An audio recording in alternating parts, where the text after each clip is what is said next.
Your likes, subscriptions, and notifications are a huge support and help us create more videos. The Lord spoke to Moses in the tent of meeting in the desert of Sinai, on the first day of the second month of the second year after the Israelites came out of Egypt. He said, "Take a census of the whole Israelite community by their clans and families, listing every man by name, one by one. You and Aaron are to number by their divisions all the men in Israel 20 years old or more who are able to serve in the army. One man from each tribe, each the head of his family, is to help you. These are the names of the men who are to assist you: from Reuben, Elazar son of Shadur; from Simeon, Shalumiel son of Zurishaddai; from Judah, Nashon son of Aminadab; from Issachar, Nathanael son of Zuar; from Zebulun, Eliab son of Helon; from the sons of Joseph, from Ephraim, Elishama son of Ammihud; from Manasseh, Gamaliel son of Pedasur; from Benjamin, Abidan son of Gideoni; from Dan, Ahiezer son of Ammishaddai; from Asher, Pagiel son of Okran; from Gad, Eliasaph son of Duel; from Naphtali, Ahira son of Anan. These were the men appointed from the community, the leaders of their ancestral tribes. They were the heads of the clans of Israel. Moses and Aaron took these men whose names had been given, and they called the whole community together on the first day of the second month. The people indicated their ancestry by their clans and families, and the men 20 years old or more were listed by name, one by one, as the Lord commanded Moses. And so he counted them in the desert of Sinai. From the descendants of Reuben, the firstborn son of Israel, all the men 20 years old or more who were able to serve in the army were listed by name, one by one, according to the records of their clans and families. The number from the tribe of Reuben was 46,500. From the descendants of Simeon, all the men 20 years old or more who were able to serve in the army were counted and listed by name, one by one, according to the records of their clans and families. The number from the tribe of Simeon was 59,300. From the descendants of Gad, all the men 20 years old or more who were able to serve in the army were listed by name, according to the records of their clans and families. The number from the tribe of Gad was 45,650. From the descendants of Judah, all the men 20 years old or more who were able to serve in the army were listed by name, according to the records of their clans and families. The number from the tribe of Judah was 74,600. From the descendants of Issachar, all the men 20 years old or more who were able to serve in the army were listed by name, according to the records of their clans and families. The number from the tribe of Issachar was 4,400. From the descendants of Zebulun, all the men 20 years old or more who were able to serve in the army were listed by name, according to the records of their clans and families. The number from the tribe of Zebulun was 57,400. From the sons of Joseph, from the descendants of Ephraim, all the men 20 years old or more who were able to serve in the army were listed by name, according to the records of their clans and families. The number from the tribe of Ephraim was 4,500. From the descendants of Manasseh, all the men 20 years old or more who were able to serve in the army were listed by name, according to the records of their clans and families. The number from the tribe of Manasseh was 32,200. From the descendants of Benjamin, all the men 20 years old or more who were able to serve in the army were listed by name, according to the records of their clans and families. The number from the tribe of Benjamin was 35,400. From the descendants of Dan, all the men 20 years old or more who were able to serve in the army were listed by name, according to the records of their clans and families. The number from the tribe of Dan was 62,700. From the descendants of Asher, all the men 20 years old or more who were able to serve in the army were listed by name, according to the records of their clans and families. The number from the tribe of Asher was 41,500. From the descendants of Naphtali, all the men 20 years old or more who were able to serve in the army were listed by name, according to the records of their clans and families. The number from the tribe of Naphtali was 53,400. These were the men counted by Moses and Aaron and the 12 leaders of Israel, each one representing his family. All the Israelites 20 years old or more who were able to serve in Israel's army were counted according to their families. The total number was 603,550. The families of the tribe of Levi, however, were not counted along with the others. The Lord had said to Moses, "You must not count the tribe of Levi or include them in the census of the other Israelites. Instead, appoint the Levites to be in charge of the tabernacle of the testimony, over all its furnishings and everything belonging to it.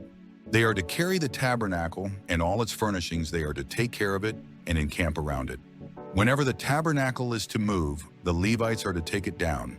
And whenever the tabernacle is to be set up, the Levites shall do it. Anyone else who goes near it shall be put to death.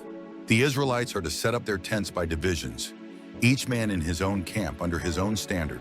The Levites, however, are to set up their tents around the tabernacle of the testimony, so that wrath will not fall on the Israelite community. The Levites are to be responsible for the care of the tabernacle of the testimony. The Israelites did all this just as the Lord commanded Moses. The Lord said to Moses and Aaron, "The Israelites are to camp around the tent of meeting some distance from it, each man under his standard with the banners of his family. On the east, toward the sunrise, the divisions of the camp of Judah are to encamp under their standard. The leader of the people of Judah is Nahshon, son of Amminadab. His division numbers 70,600. The tribe of Issachar will camp next to them. The leader of the people of Issachar is Nethanel, son of Zuar. His division numbers 54,400. The tribe of Zebulun will be next. The leader of the people of Zebulun is Eliab, son of Helon. His division numbers 50,400. All the men assigned to the camp of Judah, according to their divisions, number 186,400. They will set out first. On the south will be the divisions of the camp of Reuben under their standard.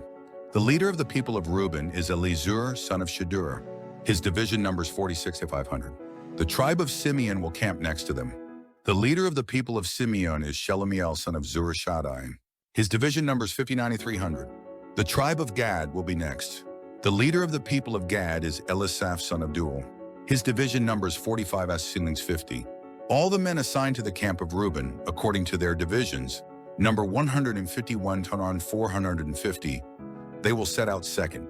Then the tent of meeting and the camp of the Levites will set out in the middle of the camps. They will set out in the same order as they encamp, each in his own place under his standard. On the west will be the divisions of the camp of Ephraim under their standard. The leader of the people of Ephraim is Elishama, son of Ammihud. His division numbers 4,500. The tribe of Manasseh will be next to them. The leader of the people of Manasseh is Gamaliel, son of Pedasur. His division numbers 32,200. The tribe of Benjamin will be next. The leader of the people of Benjamin is Abidan, son of Gideoni. His division numbers 35,400. All the men assigned to the camp of Ephraim, according to their divisions, number 100. They will set out third. On the north will be the divisions of the camp of Dan, under their standard. The leader of the people of Dan is Ahiezer, son of Amishadi. His division numbers 62,700. The tribe of Asher will camp next to them. The leader of the people of Asher is Pagiel, son of Okran. His division numbers 41,500. The tribe of Naphtali will be next. The leader of the people of Naphtali is Ahira, son of Anan. His division numbers 53,400. All the men assigned to the camp of Dan, number 157,600. They will set out last under their standards. These are the Israelites counted according to their families. All those in the camps by their divisions, number 603,550. The Levites, however, were not counted along with the other Israelites, as the Lord commanded Moses. So the Israelites did everything the Lord commanded Moses. That is the way they encamped under their standards. And that is the way they set out, each with his clan and family. This is the account of the family of Aaron and Moses at the time the Lord talked with Moses on Mount Sinai. The names of the sons of Aaron were Nadab the firstborn, and Abihu, Eleazar, and Ithamar. Those were the names of Aaron's sons, the anointed priests who were ordained to serve as priests. Nadab and Abihu, however, fell dead before the Lord when they made an offering with unauthorized fire before him in the desert of Sinai. They had no sons, so only Eleazar and Ithamar served as priests during the lifetime of their father Aaron. The Lord said to Moses, "Bring the tribe of Levi and present them to Aaron the priest to assist him. They are to perform duties for him and for the whole community at the tent of meeting by doing the work of the tabernacle. They are to take care of all the furnishings of the tent of meeting, fulfilling the obligations of the Israelites by doing the work of the tabernacle. Give the Levites to Aaron and his sons. They are the Israelites who are to be given wholly to him.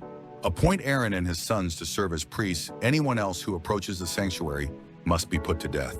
The Lord also said to Moses, "I have taken the Levites from among the Israelites in place of the first male offspring of every Israelite woman. The Levites are mine, for all the firstborn are mine.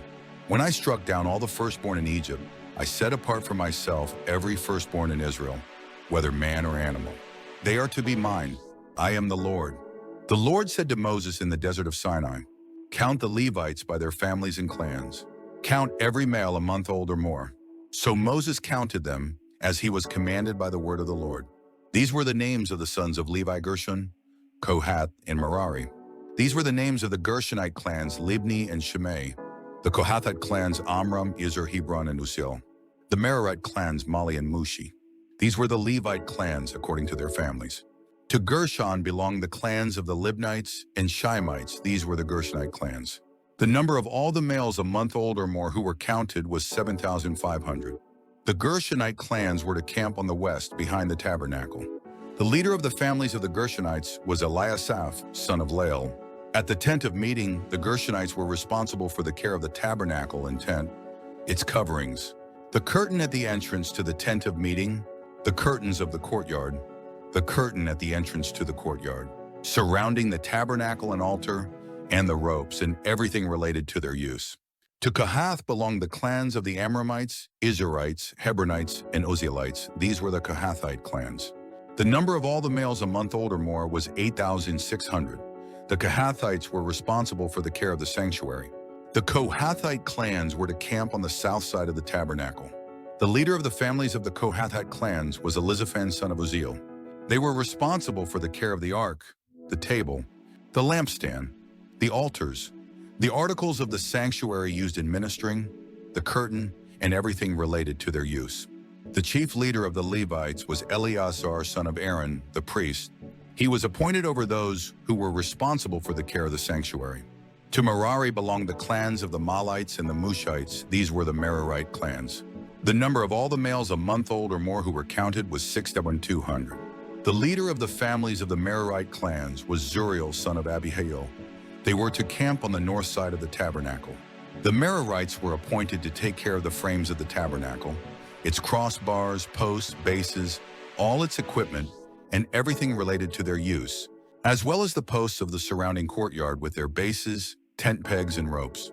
Moses and Aaron and his sons were to camp to the east of the tabernacle, toward the sunrise in front of the tent of meeting. They were responsible for the care of the sanctuary on behalf of the Israelites. Anyone else who approached the sanctuary was to be put to death. The total number of Levites counted at the Lord's command by Moses and Aaron according to their clans, including every male a month old or more, was 22,000. The Lord said to Moses, "Count all the firstborn Israelite males who are a month old or more, and make a list of their names. Take the Levites for me in place of all the firstborn of the Israelites, and the livestock of the Levites, in place of all the firstborn of the livestock of the Israelites. I am the Lord." So Moses counted all the firstborn of the Israelites, as the Lord commanded him. The total number of firstborn males a month old or more, listed by name, was 22,273. The Lord also said to Moses, "Take the Levites in place of all the firstborn of Israel, and the livestock of the Levites in place of their livestock. The Levites are to be mine. I am the Lord. To redeem the 273 firstborn Israelites who exceed the number of the Levites, collect 5 shekels for each one, according to the sanctuary shekel, which weighs 20 gerahs. Give the money for the redemption of the additional Israelites to Aaron and his sons." So Moses collected the redemption money from those who exceeded the number redeemed by the Levites. From the firstborn of the Israelites, he collected silver weighing 1,365 shekels, according to the sanctuary shekel. Moses gave the redemption money to Aaron and his sons, as he was commanded by the word of the Lord. The Lord said to Moses and Aaron, "Take a census of the Kohathite branch of the Levites by their clans and families. Count all the men from 30 to 50 years of age who come to serve in the work in the tent of meeting. This is the work of the Kohathites in the tent of meeting, the care of the most holy things. When the camp is to move, Aaron and his sons are to go in and take down the shielding curtain and cover the ark of the testimony with it. Then they are to cover this with hides of sea cows, spread a cloth of solid blue over that, and put the poles in place. Over the table of the presence they are to spread a blue cloth and put on it the plates, dishes and bowls and the jars for drink, offerings. The bread that is continually there is to remain on it. Over these they are to spread a scarlet cloth, cover that with hides of sea cows, and put its poles in place. They are to take a blue cloth and cover the lampstand that is for light, together with its lamps, its wick trimmers and trays, and all its jars for the oil used to supply it. Then they are to wrap it and all its accessories in a covering of hides of sea cows and put it on a carrying frame. Over the gold altar, they are to spread a blue cloth and cover that with hides of sea cows and put its poles in place. They are to take all the articles used for ministering in the sanctuary, wrap them in a blue cloth, cover that with hides of sea cows and put them on a carrying frame. They are to remove the ashes from the bronze altar and spread a purple cloth over it. Then they are to place on it all the utensils used for ministering at the altar, including the fire pans, meat forks, shovels, and sprinkling bowls. Over it they are to spread a covering of hides of sea cows and put its poles in place. After Aaron and his sons have finished covering the holy furnishings and all the holy articles, and when the camp is ready to move, the Kohathites are to come to do the carrying. But they must not touch the holy things or they will die.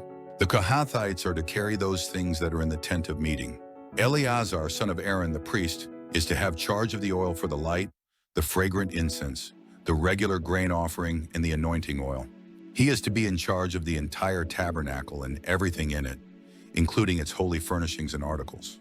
The Lord said to Moses and Aaron, "See that the Kohathite tribal clans are not cut off from the Levites, so that they may live and not die when they come near the most holy things. Do this for them."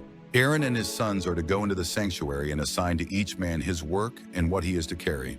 But the Kohathites must not go in to look at the holy things, even for a moment, or they will die. The Lord said to Moses, "Take a census also of the Gershonites by their families and clans.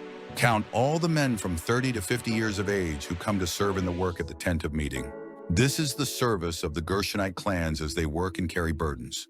They are to carry the curtains of the tabernacle, the tent of meeting, its covering and the outer covering of hides of sea cows, the curtains for the entrance to the tent of meeting, the curtains of the courtyard surrounding the tabernacle and altar, the curtain for the entrance, the ropes, and all the equipment used in its service. The Gershonites are to do all that needs to be done with these things. All their service, whether carrying or doing other work, is to be done under the direction of Aaron and his sons. You shall assign to them as their responsibility all they are to carry. This is the service of the Gershonite clans at the tent of meeting. Their duties are to be under the direction of Ithamar, son of Aaron, the priest. Count the Merarites by their clans and families. Count all the men from 30 to 50 years of age who come to serve in the work at the tent of meeting. This is their duty as they perform service at the tent of meeting, to carry the frames of the tabernacle, its crossbars, posts and bases, as well as the posts of the surrounding courtyard with their bases, tent pegs, ropes, all their equipment, and everything related to their use. Assign to each man the specific things he is to carry. This is the service of the Merarite clans as they work at the tent of meeting under the direction of Ithamar, son of Aaron, the priest. Moses, Aaron, and the leaders of the community counted the Kohathites by their clans and families.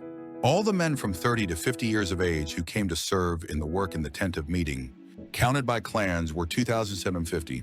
This was the total of all those in the Kohathite clans who served in the tent of meeting. Moses and Aaron counted them according to the Lord's command through Moses. The Gershonites were counted by their clans and families. All the men from 30 to 50 years of age who came to serve in the work at the tent of meeting, counted by their clans and families, were 2,630. This was the total of those in the Gershonite clans who served at the tent of meeting. Moses and Aaron counted them according to the Lord's command. The Merarites were counted by their clans and families. All the men from 30 to 50 years of age who came to serve in the work at the tent of meeting, counted by their clans, were 3,200. This was the total of those in the Merarite clans. Moses and Aaron counted them according to the Lord's command through Moses. So Moses, Aaron, and the leaders of Israel counted all the Levites by their clans and families. All the men from 30 to 50 years of age who came to do the work of serving and carrying the tent of meeting, numbered 8,580. At the Lord's command through Moses, each was assigned his work and told what to carry. Thus they were counted as the Lord commanded Moses. The Lord said to Moses, "Command the Israelites to send away from the camp anyone who has an infectious skin disease or a discharge of any kind, or who is ceremonially unclean because of a dead body. Send away male and female alike, send them outside the camp, so they will not defile their camp, where I dwell among them." The Israelites did this, they sent them outside the camp. They did just as the Lord had instructed Moses. The Lord said to Moses, "Say to the Israelites, when a man or woman wrongs another in any way and so is unfaithful to the Lord, that person is guilty and must confess the sin he has committed. He must make full restitution for his wrong, add 1/5 to it, and give it all to the person he has wronged. But if that person has no close relative to whom restitution can be made for the wrong, the restitution belongs to the Lord and must be given to the priest. Along with the ram with which atonement is made for him, all the sacred contributions the Israelites bring to a priest will belong to him. Each man's sacred gifts are his own, but what he gives to the priest will belong to the priest. Then the Lord said to Moses, "Speak to the Israelites and say to them, if a man's wife goes astray and is unfaithful to him by sleeping with another man, and this is hidden from her husband, and her impurity is undetected, since there is no witness against her, and she has not been caught in the act, and if feelings of jealousy come over her husband, and he suspects his wife and she is impure, or if he is jealous and suspects her, even though she is not impure, then he is to take his wife to the priest. He must also take an offering of 1/10 of an ephah of barley flour on her behalf. He must not pour oil on it or put incense on it, because it is a grain offering for jealousy, a reminder offering to draw attention to guilt. The priest shall bring her and have her stand before the Lord. Then he shall take some holy water in a clay jar and put some dust from the tabernacle floor into the water. After the priest has had the woman stand before the Lord, he shall loosen her hair and place in her hands the reminder offering, the grain offering for jealousy, while he himself holds the bitter water that brings a curse. Then the priest shall put the woman under oath and say to her, if no other man has slept with you, and you have not gone astray and become impure while married to your husband, may this bitter water that brings a curse not harm you. But if you have gone astray while married to your husband, and you have defiled yourself by sleeping with a man other than your husband, here the priest is to put the woman under this curse of the oath. May the Lord cause your people to curse and denounce you when he causes your thigh to waste away and your abdomen to swell. May this water that brings a curse enter your body so that your abdomen swells and your thigh wastes away. Then the woman is to say, Amen, so be it. The priest is to write these curses on a scroll and then wash them off into the bitter water. He shall have the woman drink the bitter water that brings a curse, and this water will enter her and cause bitter suffering. The priest is to take from her hands the grain offering for jealousy, wave it before the Lord and bring it to the altar. The priest is then to take a handful of the grain offering as a memorial offering and burn it on the altar. After that, he is to have the woman drink the water. If she has defiled herself and been unfaithful to her husband, then when she is made to drink the water that brings a curse, it will go into her and cause bitter suffering. Her abdomen will swell and her thigh waste away, and she will become accursed among her people. If, however, the woman has not defiled herself and is free from impurity, she will be cleared of guilt and will be able to have children. This, then, is the law of jealousy when a woman goes astray and defiles herself while married to her husband, or when feelings of jealousy come over a man because he suspects his wife. The priest is to have her stand before the Lord and is to apply this entire law to her. The husband will be innocent of any wrongdoing, but the woman will bear the consequences of her sin. The Lord said to Moses, "Speak to the Israelites and say to them, if a man or woman wants to make a special vow, a vow of separation to the Lord as a Nazirite, he must abstain from wine and other fermented drink, and must not drink vinegar made from wine or from other fermented drink. He must not drink grape juice or eat grapes or raisins. As long as he is a Nazirite, he must not eat anything that comes from the grapevine, not even the seeds or skins. During the entire period of his vow of separation, no razor may be used on his head. He must be holy until the period of his separation to the Lord is over. He must let the hair of his head grow long. Throughout the period of his separation to the Lord, he must not go near a dead body. Even if his own father or mother or brother or sister dies, he must not make himself ceremonially unclean on account of them, because the symbol of his separation to God is on his head. Throughout the period of his separation, he is consecrated to the Lord. If someone dies suddenly in his presence, thus defiling the hair he has dedicated, he must shave his head on the day of his cleansing, the 7th day. Then on the 8th day, he must bring 2 doves or 2 young pigeons to the priest at the entrance to the tent of meeting.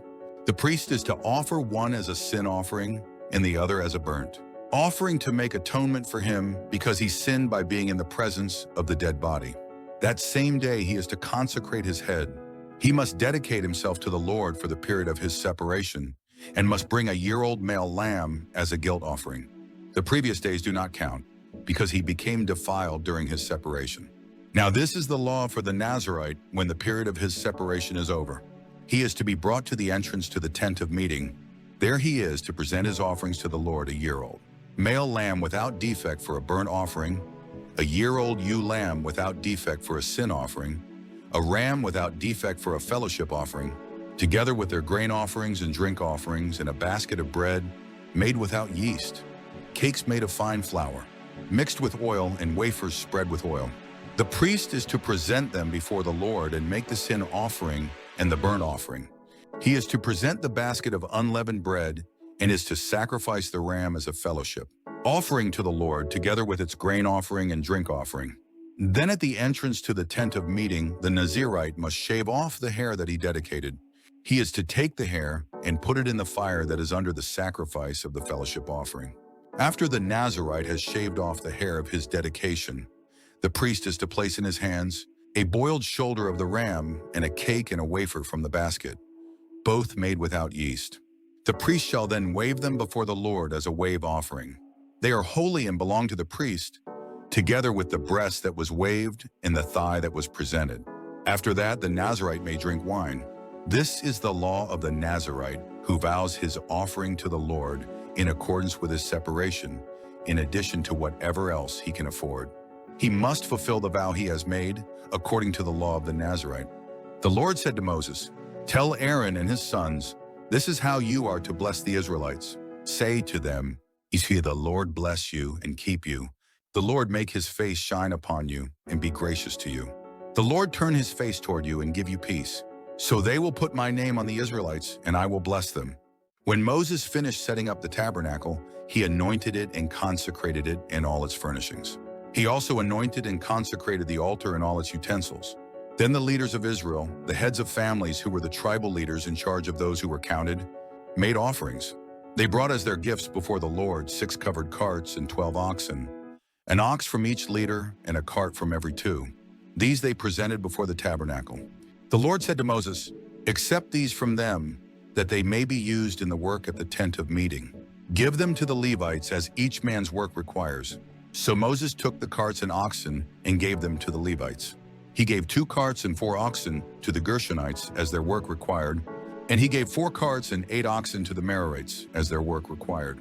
They were all under the direction of Ithamar son of Aaron, the priest.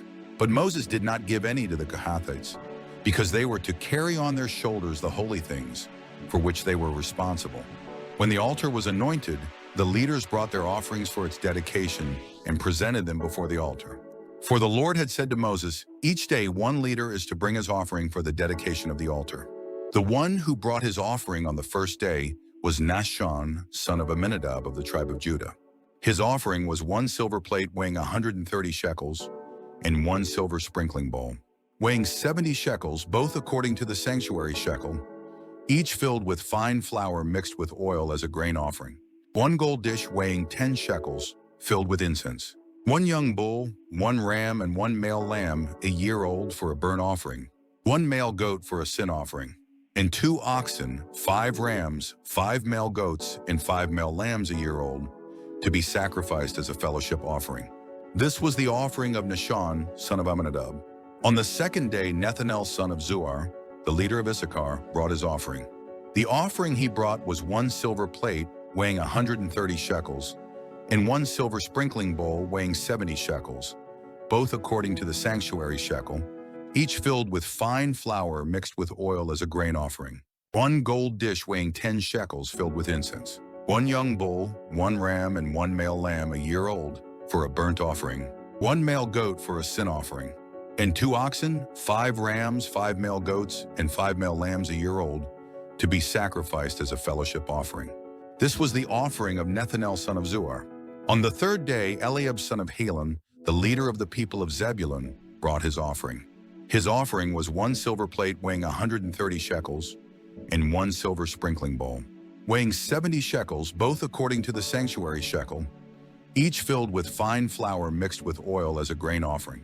1 gold dish weighing 10 shekels, filled with incense. 1 young bull, 1 ram, and 1 male lamb, a year old, for a burnt offering. 1 male goat for a sin offering. And 2 oxen, 5 rams, 5 male goats, and 5 male lambs a year old, to be sacrificed as a fellowship offering. This was the offering of Eliab son of Helon. On the fourth day, Eleazar son of Shadur, the leader of the people of Reuben, brought his offering. His offering was 1 silver plate weighing 130 shekels and 1 silver sprinkling bowl, weighing 70 shekels, both according to the sanctuary shekel, each filled with fine flour mixed with oil as a grain offering. 1 gold dish weighing 10 shekels, filled with incense. 1 young bull, 1 ram, and 1 male lamb, a year old, for a burnt offering. 1 male goat for a sin offering. And 2 oxen, 5 rams, 5 male goats, and 5 male lambs a year old, to be sacrificed as a fellowship offering. This was the offering of Eleazar son of Shadur. On the 5th day, Shelumiel son of Zurishaddai, the leader of the people of Simeon, brought his offering. His offering was 1 silver plate weighing 130 shekels and 1 silver sprinkling bowl, weighing 70 shekels, both according to the sanctuary shekel, each filled with fine flour mixed with oil as a grain offering. 1 gold dish weighing 10 shekels, filled with incense. 1 young bull, 1 ram, and 1 male lamb, a year old, for a burnt offering. 1 male goat for a sin offering. And 2 oxen, 5 rams, 5 male goats, and 5 male lambs a year old, to be sacrificed as a fellowship offering. This was the offering of Shelumiel son of Zurishaddai. On the 6th day, Eliasaph son of Deuel, the leader of the people of God, brought his offering. His offering was 1 silver plate weighing 130 shekels and 1 silver sprinkling bowl, weighing 70 shekels, both according to the sanctuary shekel, each filled with fine flour mixed with oil as a grain offering. 1 gold dish weighing 10 shekels, filled with incense. 1 young bull, 1 ram, and 1 male lamb, a year old, for a burnt offering. 1 male goat for a sin offering. And 2 oxen, 5 rams, 5 male goats, and 5 male lambs a year old, to be sacrificed as a fellowship offering. This was the offering of Eliasaph son of Deuel. On the 7th day, Elishama son of Ammihud, the leader of the people of Ephraim, brought his offering. His offering was 1 silver plate weighing 130 shekels and 1 silver sprinkling bowl, weighing 70 shekels, both according to the sanctuary shekel, each filled with fine flour mixed with oil as a grain offering. 1 gold dish weighing 10 shekels, filled with incense. 1 young bull, 1 ram, and 1 male lamb, a year old, for a burnt offering. 1 male goat for a sin offering. And 2 oxen, 5 rams, 5 male goats, and 5 male lambs a year old, to be sacrificed as a fellowship offering. This was the offering of Elishama son of Ammihud. On the 8th day, Gamaliel son of Pedasur, the leader of the people of Manasseh, brought his offering. His offering was 1 silver plate weighing 130 shekels and 1 silver sprinkling bowl, weighing 70 shekels, both according to the sanctuary shekel, each filled with fine flour mixed with oil as a grain offering. 1 gold dish weighing 10 shekels, filled with incense. 1 young bull, 1 ram, and 1 male lamb, a year old, for a burnt offering. 1 male goat for a sin offering. And 2 oxen, 5 rams, 5 male goats, and 5 male lambs a year old, to be sacrificed as a fellowship offering. This was the offering of Gamaliel son of Pedasur. On the 9th day, Abidan son of Gideoni, the leader of the people of Benjamin, brought his offering. His offering was 1 silver plate weighing 130 shekels and 1 silver sprinkling bowl, weighing 70 shekels, both according to the sanctuary shekel, each filled with fine flour mixed with oil as a grain offering. 1 gold dish weighing 10 shekels, filled with incense. 1 young bull, 1 ram, and 1 male lamb, a year old, for a burnt offering. 1 male goat for a sin offering. And 2 oxen, 5 rams, 5 male goats, and 5 male lambs a year old, to be sacrificed as a fellowship offering. This was the offering of Abidan son of Gideoni. On the 10th day, Ahiezer son of Amishadi, the leader of the people of Dan, brought his offering. His offering was 1 silver plate weighing 130 shekels and 1 silver sprinkling bowl, weighing 70 shekels, both according to the sanctuary shekel, each filled with fine flour mixed with oil as a grain offering. 1 gold dish weighing 10 shekels, filled with incense. 1 young bull, 1 ram, and 1 male lamb, a year old, for a burnt offering. 1 male goat for a sin offering. And 2 oxen, 5 rams, 5 male goats, and 5 male lambs a year old, to be sacrificed as a fellowship offering. This was the offering of Ahiezer son of Ammishaddai. On the 11th day, Pagiel son of Okran, the leader of the people of Asher, brought his offering. His offering was 1 silver plate weighing 130 shekels and 1 silver sprinkling bowl, weighing 70 shekels, both according to the sanctuary shekel, each filled with fine flour mixed with oil as a grain offering. 1 gold dish weighing 10 shekels, filled with incense. 1 young bull, 1 ram, and 1 male lamb, a year old, for a burnt offering. 1 male goat for a sin offering. And 2 oxen, 5 rams, 5 male goats, and 5 male lambs a year old, to be sacrificed as a fellowship offering. This was the offering of Pagiel son of Okran. On the 12th day, Ahira son of Anan, the leader of the people of Naphtali, brought his offering. His offering was 1 silver plate weighing 130 shekels and 1 silver sprinkling bowl, weighing 70 shekels, both according to the sanctuary shekel, each filled with fine flour mixed with oil as a grain offering. 1 gold dish weighing 10 shekels, filled with incense. 1 young bull, 1 ram, and 1 male lamb, a year old, for a burnt offering. 1 male goat for a sin offering. And 2 oxen, 5 rams, 5 male goats, and 5 male lambs a year old, to be sacrificed as a fellowship offering. This was the offering of Ahira son of Anan. These were the offerings of the Israelite leaders for the dedication of the altar, when it was anointed: 12 silver plates, 12 silver sprinkling bowls, and 12 gold dishes. Each silver plate weighed 130 shekels, and each sprinkling bowl 70 shekels. Altogether, the silver dishes weighed 2,400 shekels, according to the sanctuary shekel. The 12 gold dishes filled with incense weighed 10 shekels each, according to the sanctuary shekel. Altogether, the gold dishes weighed 120 shekels. The total number of animals for the burnt offering came to 12 yalio. The Lord said to Moses, "Speak to Aaron and say to him, when you set up the 7 lamps, they are to light the area in front of the lampstand." Aaron did so. He set up the lamps so that they faced forward on the lampstand, just as the Lord commanded Moses. This is how the lampstand was made. It was made of hammered gold, from its base to its blossoms. The lampstand was made exactly like the pattern the Lord had shown Moses.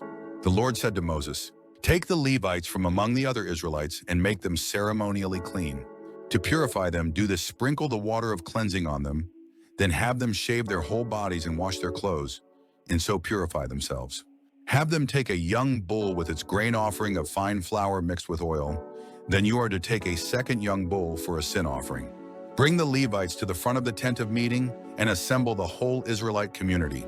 You are to bring the Levites before the Lord, and the Israelites are to lay their hands on them. Aaron is to present the Levites before the Lord as a wave offering from the Israelites, so that they may be ready to do the work of the Lord.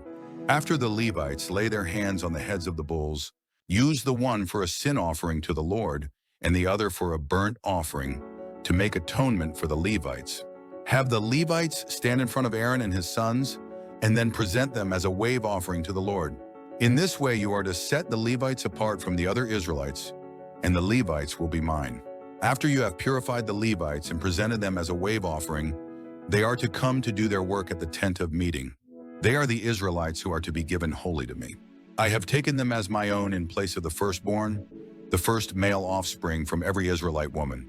Every firstborn male in Israel, whether man or animal, is mine. When I struck down all the firstborn in Egypt, I set them apart for myself. And I have taken the Levites in place of all the firstborn sons in Israel.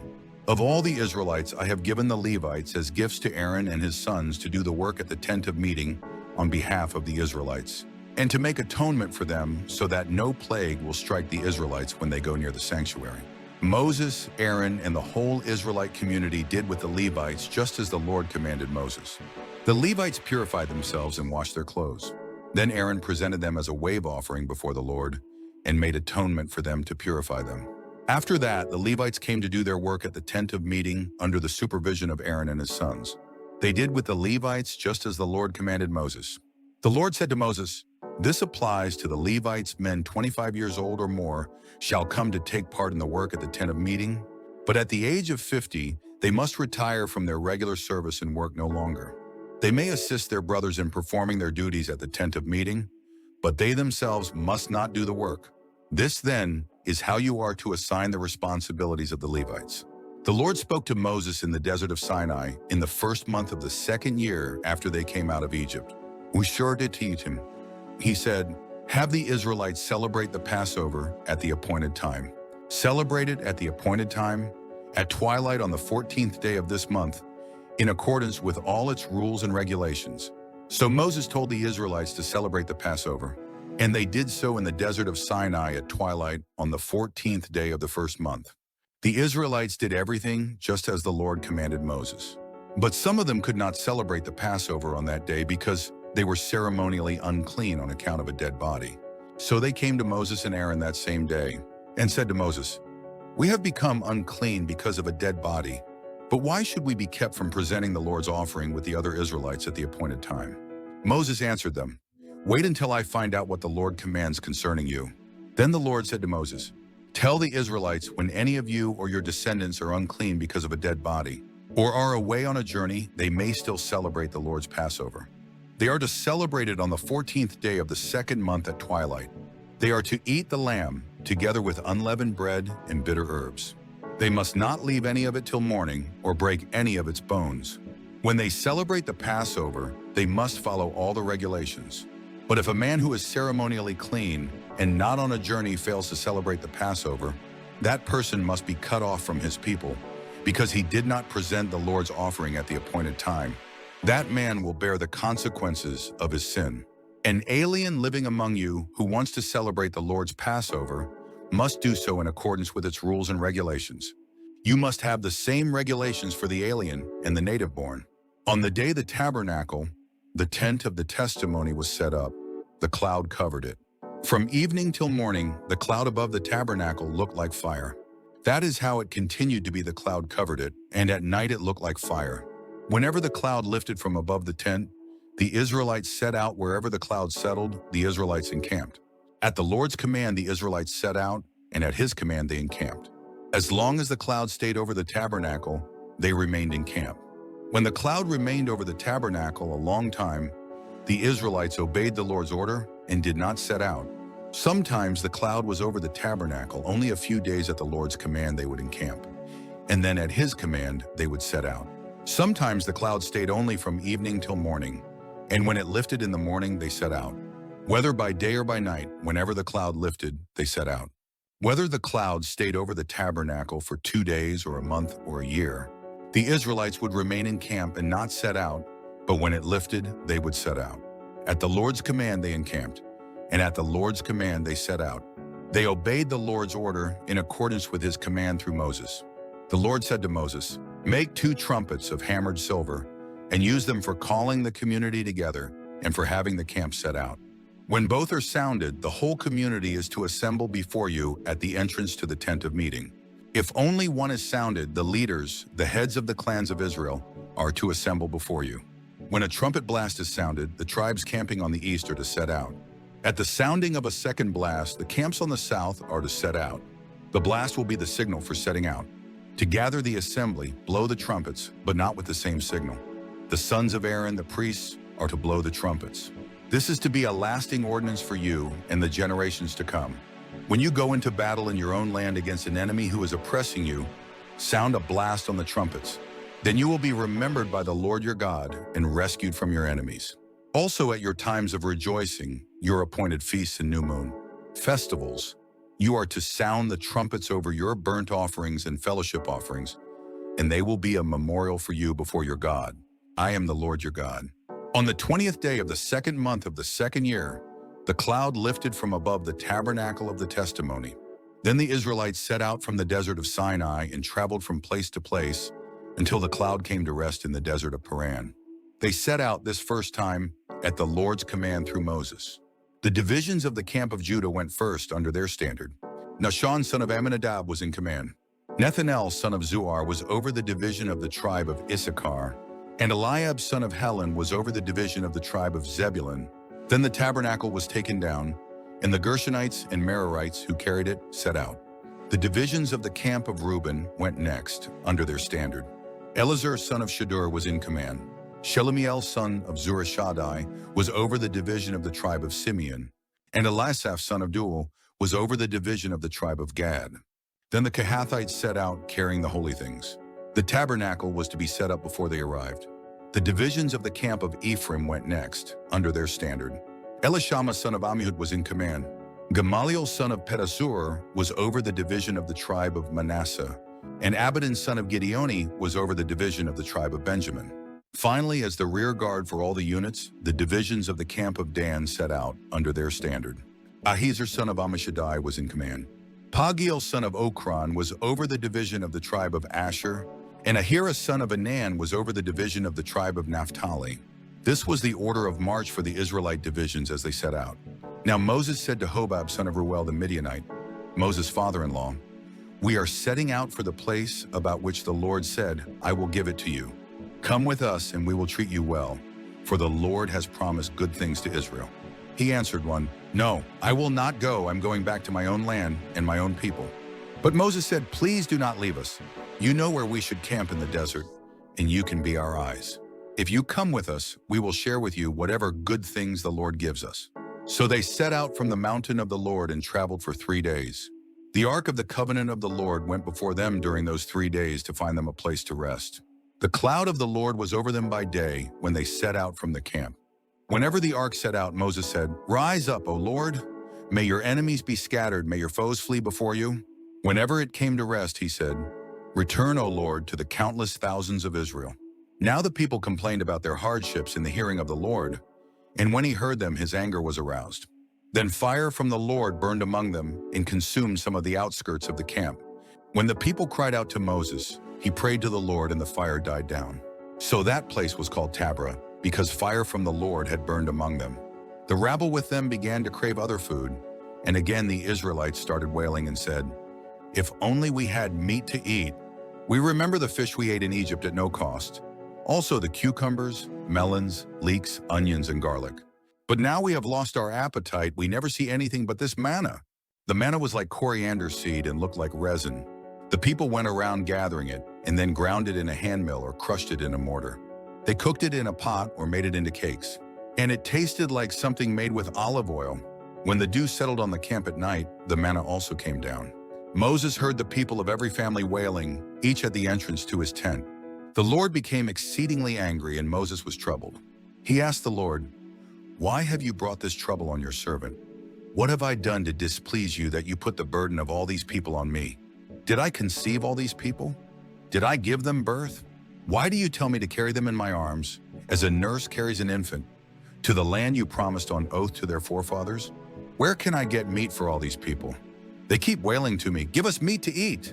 I cannot carry all these people by myself. The burden is too heavy for me. If this is how you are going to treat me, put me to death right now, if I have found favor in your eyes, and do not let me face my own ruin." The Lord said to Moses, "Bring me 70 of Israel's elders, who are known to you as leaders and officials among the people. Have them come to the tent of meeting, that they may stand there with you. I will come down and speak with you there, and I will take of the Spirit that is on you and put the Spirit on them. They will help you carry the burden of the people, so that you will not have to carry it alone. Tell the people, 'Consecrate yourselves in preparation for tomorrow, when you will eat meat.' The Lord heard you when you wailed, 'If only we had meat to eat. We were better off in Egypt.' Now the Lord will give you meat, and you will eat it. You will not eat it for just 1 day, or 2 days, or 5, 10, or 20 days, but for a whole month, until it comes out of your nostrils and you loathe it, because you have rejected the Lord, who is among you, and have wailed before him, saying, 'Why did we ever leave Egypt?'" But Moses said, "Here I am among 600,000 men on foot, and you say, 'I will give them meat to eat for a whole month.' Would they have enough if flocks and herds were slaughtered for them? Would they have enough if all the fish in the sea were caught for them?" The Lord answered Moses, "Is the Lord's arm too short? You will now see whether or not what I say will come true for you." So Moses went out and told the people what the Lord had said. He brought together 70 of their elders and had them stand around the tent. Then the Lord came down in the cloud and spoke with him, and he took of the Spirit that was on him and put the Spirit on the 70 elders. When the Spirit rested on them, they prophesied, but they did not do so again. However, 2 men, whose names were Eldad and Medad, had remained in the camp. They were listed among the elders, but did not go out to the tent. Yet the Spirit also rested on them, and they prophesied in the camp. A young man ran and told Moses, "Eldad and Medad are prophesying in the camp." Joshua, son of Nun, who had been Moses' aide since youth, spoke up and said, "Moses, my lord, stop them." But Moses replied, "Are you jealous for my sake? I wish that all the Lord's people were prophets and that the Lord would put his spirit on them." Then Moses and the elders of Israel returned to the camp. Now a wind went out from the Lord and drove quail in from the sea. It brought them down all around the camp to about 3 feet above the ground, as far as a day's walk in any direction. All that day and night and all the next day the people went out and gathered quail. No one gathered less than 10 homers. Then they spread them out all around the camp. But while the meat was still between their teeth, and before it could be consumed, the anger of the Lord burned against the people, and he struck them with a severe plague. Therefore the place was named Kibroth-Hattaavah, because there they buried the people who had craved other food. From Kibroth-Hattaavah the people traveled to Hazeroth and stayed there. Miriam and Aaron began to talk against Moses because of his Cushite wife, for he had married a Cushite. "Has the Lord spoken only through Moses?" they asked. "Hasn't he also spoken through us?" And the Lord heard this. Now Moses was a very humble man, more humble than anyone else on the face of the earth. At once the Lord said to Moses, Aaron, and Miriam, "Come out to the tent of meeting, all 3 of you." So the 3 of them came out. Then the Lord came down in a pillar of cloud. He stood at the entrance to the tent and summoned Aaron and Miriam. When both of them stepped forward, he said, "Listen to my words. When a prophet of the Lord is among you, I reveal myself to him in visions. I speak to him in dreams. But this is not true of my servant Moses. He is faithful in all my house. With him I speak face to face. Clearly and not in riddles he sees the form of the Lord. Why then were you not afraid to speak against my servant Moses?"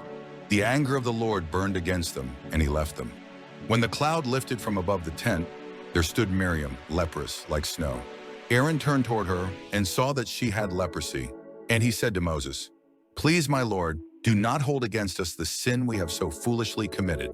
Do not let her be like a stillborn infant coming from its mother's womb, with its flesh half eaten away."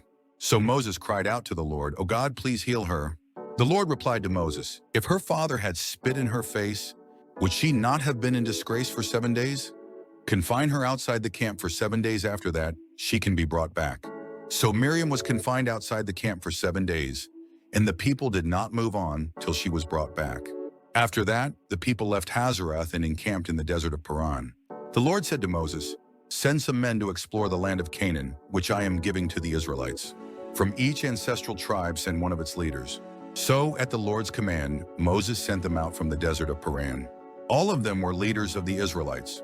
These are their names: from the tribe of Reuben, Shammua son of Zachar; from the tribe of Simeon, Shaphat son of Hori; from the tribe of Judah, Caleb son of Jephunneh; from the tribe of Issachar, Igal son of Joseph; from the tribe of Ephraim, Hoshea son of Nun; from the tribe of Benjamin, Palti son of Raphu; from the tribe of Zebulun, Gadiel son of Sodi; from the tribe of Manasseh, Gadi son of Susi; from the tribe of Dan, Amiel son of Gemali; from the tribe of Asher, Sethur son of Michael; from the tribe of Naphtali, Nabi son of Vophsi; from the tribe of Gad, Goel son of Maki.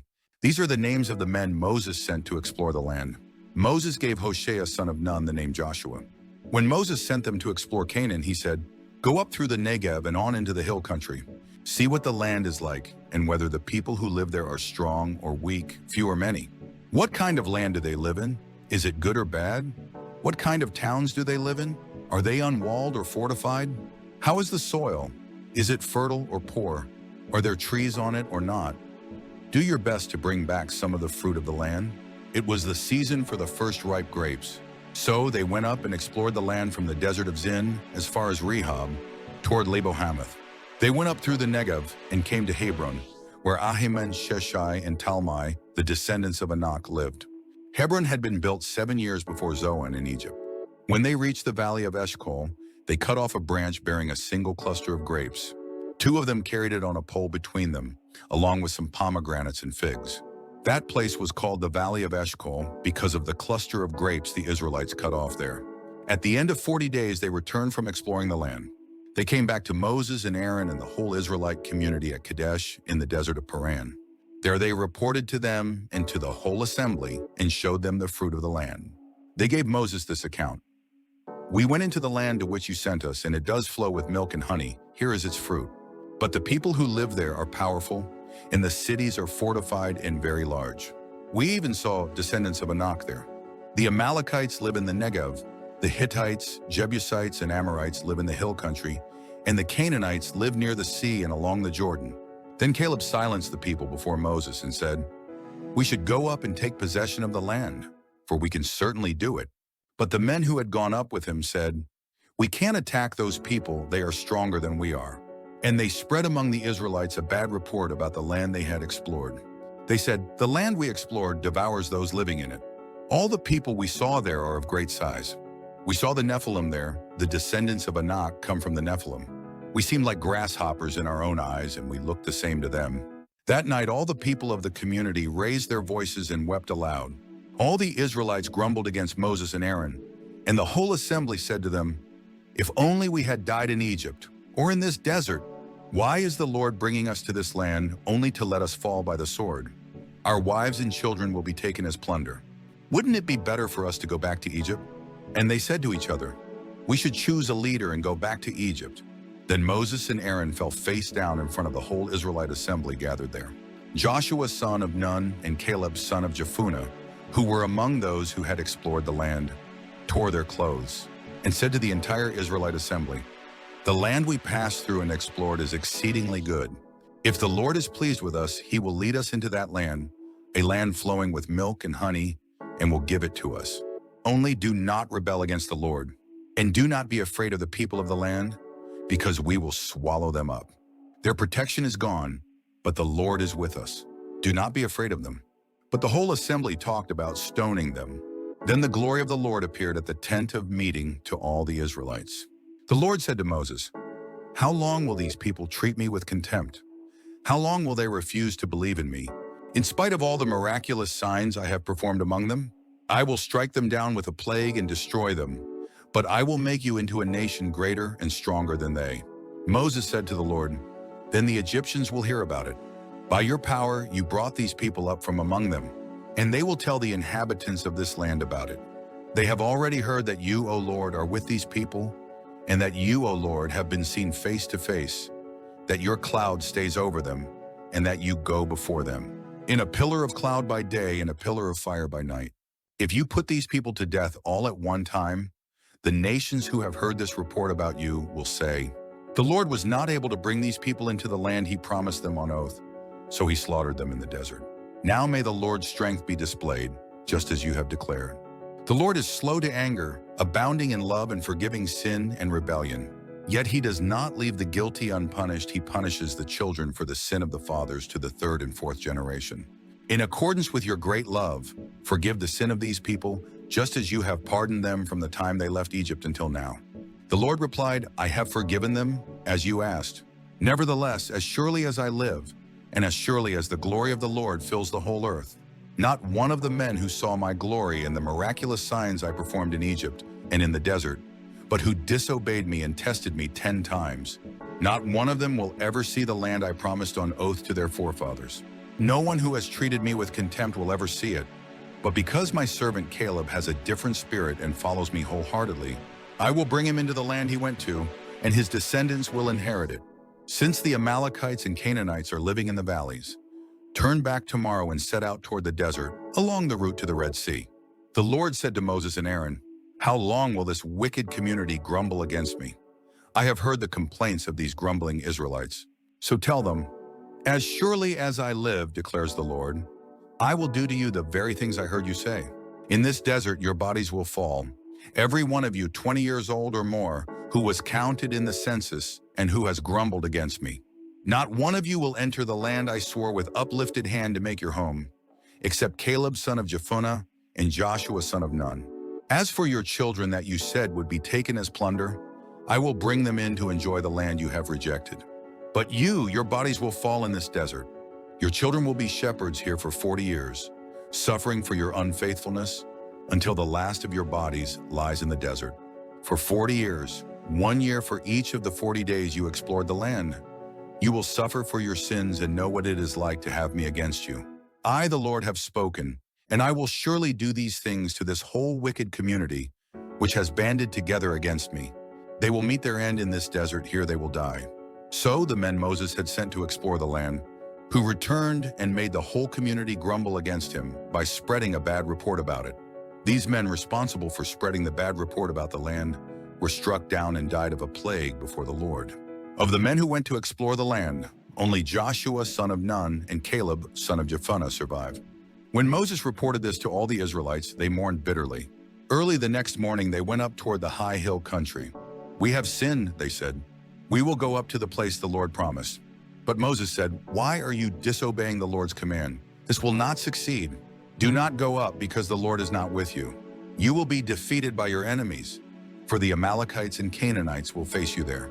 Because you have turned away from the Lord, he will not be with you, and you will fall by the sword." Nevertheless, in their presumption, they went up toward the high hill country, though neither Moses nor the ark of the Lord's covenant moved from the camp. Then the Amalekites and Canaanites who lived in that hill country came down and attacked them and beat them down all the way to Hormah. The Lord said to Moses, "Speak to the Israelites and say to them, after you enter the land I am giving you as a home, and you present to the Lord offerings made by fire, from the herd or the flock, as an aroma, pleasing to the Lord, whether burnt offerings or sacrifices, for special vows or free will offerings or festival offerings, then the one who brings his offering shall present to the Lord a grain offering of 1/10 of an ephah of fine flour mixed with 1/4 of a hin of oil. With each lamb for the burnt offering or the sacrifice, prepare 1/4 of a hin of wine as a drink offering. With a ram, prepare a grain offering of 2/10 of an ephah of fine flour mixed with 1/3 of a hin of oil and 1/3 of a hin of wine as a drink offering. Offer it as an aroma pleasing to the Lord. When you prepare a young bull as a burnt offering or sacrifice, for a special vow or a fellowship offering to the Lord, bring with the bull a grain offering of 3/10 of an ephah of fine flour mixed with 1/2 a hin of oil. Also bring 1/2 a hin of wine as a drink offering. It will be an offering made by fire, an aroma pleasing to the Lord. Each bull or ram, each lamb or young goat is to be prepared in this manner. Do this for each one, for as many as you prepare. Everyone who is native-born must do these things in this way when he brings an offering made by fire as an aroma pleasing to the Lord. For the generations to come, whenever an alien or anyone else living among you presents an offering made by fire as an aroma pleasing to the Lord, he must do exactly as you do. The community is to have the same rules for you and for the alien living among you. This is a lasting ordinance for the generations to come. You and the alien shall be the same before the Lord. The same laws and regulations will apply both to you and to the alien living among you. The Lord said to Moses, "Speak to the Israelites and say to them, when you enter the land to which I am taking you, and you eat the food of the land, present a portion as an offering to the Lord. Present a cake from the first of your ground meal, and present it as an offering from the threshing floor. Throughout the generations to come, you are to give this offering to the Lord from the first of your ground meal. Now if you unintentionally fail to keep any of these commands the Lord gave Moses, any of the Lord's commands to you through him from the day the Lord gave them and continuing through the generations to come, and if this is done unintentionally without the community being aware of it, then the whole community is to offer a young bull for a burnt offering as an aroma, pleasing to the Lord along with its prescribed grain offering and drink offering, and a male goat for a sin offering. The priest is to make atonement for the whole Israelite community, and they will be forgiven, for it was not intentional. And they have brought to the Lord for their wrong an offering made by fire and a sin offering. The whole Israelite community and the aliens living among them will be forgiven, because all the people were involved in the unintentional wrong. But if just one person sins unintentionally, he must bring a year-old female goat for a sin offering. The priest is to make atonement before the Lord for the one who erred by sinning unintentionally, and when atonement has been made for him, he will be forgiven. One and the same law applies to everyone who sins unintentionally, whether he is a native-born Israelite or an alien. But anyone who sins defiantly, whether native-born or alien, blasphemes the Lord, and that person must be cut off from his people. Because he has despised the Lord's word and broken his commands, that person must surely be cut off. His guilt remains on him. While the Israelites were in the desert, a man was found gathering wood on the Sabbath day. Those who found him gathering wood brought him to Moses and Aaron and the whole assembly, and they kept him in custody because it was not clear what should be done to him. Then the Lord said to Moses, "The man must die. The whole assembly must stone him outside the camp." So the assembly took him outside the camp and stoned him to death, as the Lord commanded Moses. The Lord said to Moses, "Speak to the Israelites and say to them, throughout the generations to come, You are to make tassels on the corners of your garments with a blue cord on each tassel. You will have these tassels to look at, and so you will remember all the commands of the Lord, that you may obey them and not prostitute yourselves by going after the lusts of your own hearts and eyes. Then you will remember to obey all my commands and will be consecrated to your God. I am the Lord your God, who brought you out of Egypt to be your God. I am the Lord your God. Korah son of Izhar, the son of Kohath, the son of Levi, and certain Reubenites, Dathan and Abiram, sons of Eliab, and on son of Peleth, became insolent and rose up against Moses. With them were 250 Israelite men, well-known community leaders who had been appointed members of the council. They came as a group to oppose Moses and Aaron and said to them, "You have gone too far. The whole community is holy, every one of them, and the Lord is with them. Why then do you set yourselves above the Lord's assembly?" When Moses heard this, he fell face down. Then he said to Korah and all his followers, "In the morning the Lord will show who belongs to him and who is holy, and he will have that person come near him. The man he chooses he will cause to come near him. You, Korah, and all your followers are to do this, take censers, and tomorrow put fire and incense in them before the Lord. The man the Lord chooses will be the one who is holy. You Levites have gone too far." Moses also said to Korah, "Now listen, you Levites, isn't it enough for you that the God of Israel has separated you from the rest of the Israelite community and brought you near himself to do the work at the Lord's tabernacle and to stand before the community and minister to them? He has brought you and all your fellow Levites near himself, but now you are trying to get the priesthood too. It is against the Lord that you and all your followers have banded together. Who is Aaron that you should grumble against him?" Then Moses summoned Dathan and Abiram, the sons of Eliab. But they said, "We will not come. Isn't it enough that you have brought us up out of a land flowing with milk and honey to kill us in the desert? And now you also want to lord it over us. Moreover, you haven't brought us into a land flowing with milk and honey or given us an inheritance of fields and vineyards. Will you gouge out the eyes of these men? No, we will not come." Then Moses became very angry and said to the Lord, "Do not accept their offering. I have not taken so much as a donkey from them, nor have I wronged any of them." Moses said to Korah, "You and all your followers are to appear before the Lord tomorrow, you and they and Aaron. Each man is to take his censer and put incense in it, 250 censers in all, and present it before the Lord. You and Aaron are to present your censers also." So each man took his censer, put fire and incense in it, and stood with Moses and Aaron at the entrance to the tent of meeting. When Korah had gathered all his followers in opposition to them at the entrance to the tent of meeting, the glory of the Lord appeared to the entire assembly. The Lord said to Moses and Aaron, "Separate yourselves from this assembly so I can put an end to them at once." But Moses and Aaron fell face down and cried out, "O God, God of the spirits of all mankind, will you be angry with the entire assembly when only one man sins?" Then the Lord said to Moses, "Say to the assembly, move away from the tents of Korah, Dathan, and Abiram." Moses got up and went to Dathan and Abiram, and the elders of Israel followed him. He warned the assembly, "Move back from the tents of these wicked men. Do not touch anything belonging to them, or you will be swept away because of all their sins." So they moved away from the tents of Korah, Dathan, and Abiram. Dathan and Abiram had come out and were standing with their wives, children, and little ones at the entrances to their tents. Then Moses said, "This is how you will know that the Lord has sent me to do all these things and that it was not my idea. If these men die a natural death and experience only what usually happens to men, then the Lord has not sent me. But if the Lord brings about something totally new, and the earth opens its mouth and swallows them, with everything that belongs to them, and they go down alive into the grave, then you will know that these men have treated the Lord with contempt."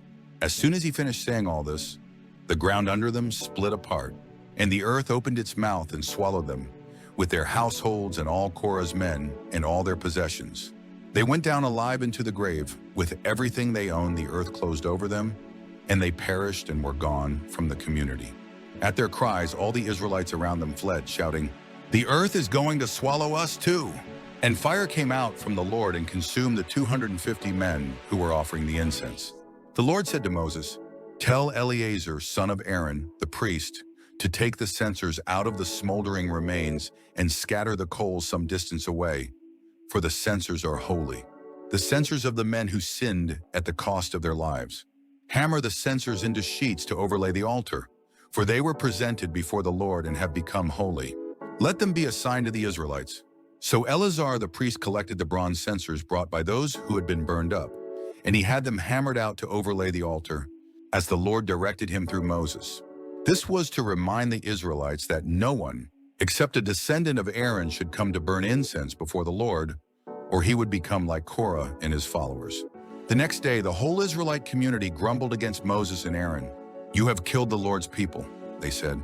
But when the assembly gathered in opposition to Moses and Aaron and turned toward the tent of meeting, suddenly the cloud covered it and the glory of the Lord appeared. Then Moses and Aaron went to the front of the tent of meeting, and the Lord said to Moses, "Get away from this assembly so I can put an end to them at once." And they fell face down. Then Moses said to Aaron, "Take your censer and put incense in it, along with fire from the altar, and hurry to the assembly to make atonement for them. Wrath has come out from the Lord, the plague has started." So Aaron did as Moses said and ran into the midst of the assembly. The plague had already started among the people, but Aaron offered the incense and made atonement for them. He stood between the living and the dead, and the plague stopped. But 14,700 people died from the plague, in addition to those who had died because of Korah. Then Aaron returned to Moses at the entrance to the tent of meeting, for the plague had stopped. The Lord said to Moses, "Speak to the Israelites and get 12 staffs from them, one from the leader of each of their ancestral tribes. Write the name of each man on his staff. On the staff of Levi, write Aaron's name, for there must be one staff for the head of each ancestral tribe. Place them in the tent of meeting in front of the testimony, where I meet with you. The staff belonging to the man I choose will sprout, and I will rid myself of this constant grumbling against you by the Israelites." So Moses spoke to the Israelites, and their leaders gave him 12 staffs, one for the leader of each of their ancestral tribes, and Aaron's staff was among them. Moses placed the staffs before the Lord in the tent of the testimony. The next day Moses entered the tent of the testimony and saw that Aaron's staff, which represented the house of Levi, had not only sprouted but had budded, blossomed, and produced almonds. Then Moses brought out all the staffs from the Lord's presence to all the Israelites. They looked at them, and each man took his own staff. The Lord said to Moses, "Put back Aaron's staff in front of the testimony to be kept as a sign to the rebellious. This will put an end to their grumbling against me, so that they will not die." Moses did just as the Lord commanded him. The Israelites said to Moses, "We will die, we are lost, we are all lost. Anyone who even comes near the tabernacle of the Lord will die. Are we all going to die?" The Lord said to Aaron, "You, your sons, and your father's family are to bear the responsibility for offenses against the sanctuary, and you and your sons alone are to bear the responsibility for offenses against the priesthood. Bring your fellow Levites from your ancestral tribe to join you and assist you when you and your sons minister before the tent of the testimony. They are to be responsible to you and are to perform all the duties of the tent, but they must not go near the furnishings of the sanctuary or the altar, or both they and you will die. They are to join you and be responsible for the care of the tent of meeting, all the work at the tent, and no one else may come near where you are. You are to be responsible for the care of the sanctuary and the altar, so that wrath will not fall on the Israelites again. I myself have selected your fellow Levites from among the Israelites as a gift to you, dedicated to the Lord to do the work at the tent of meeting.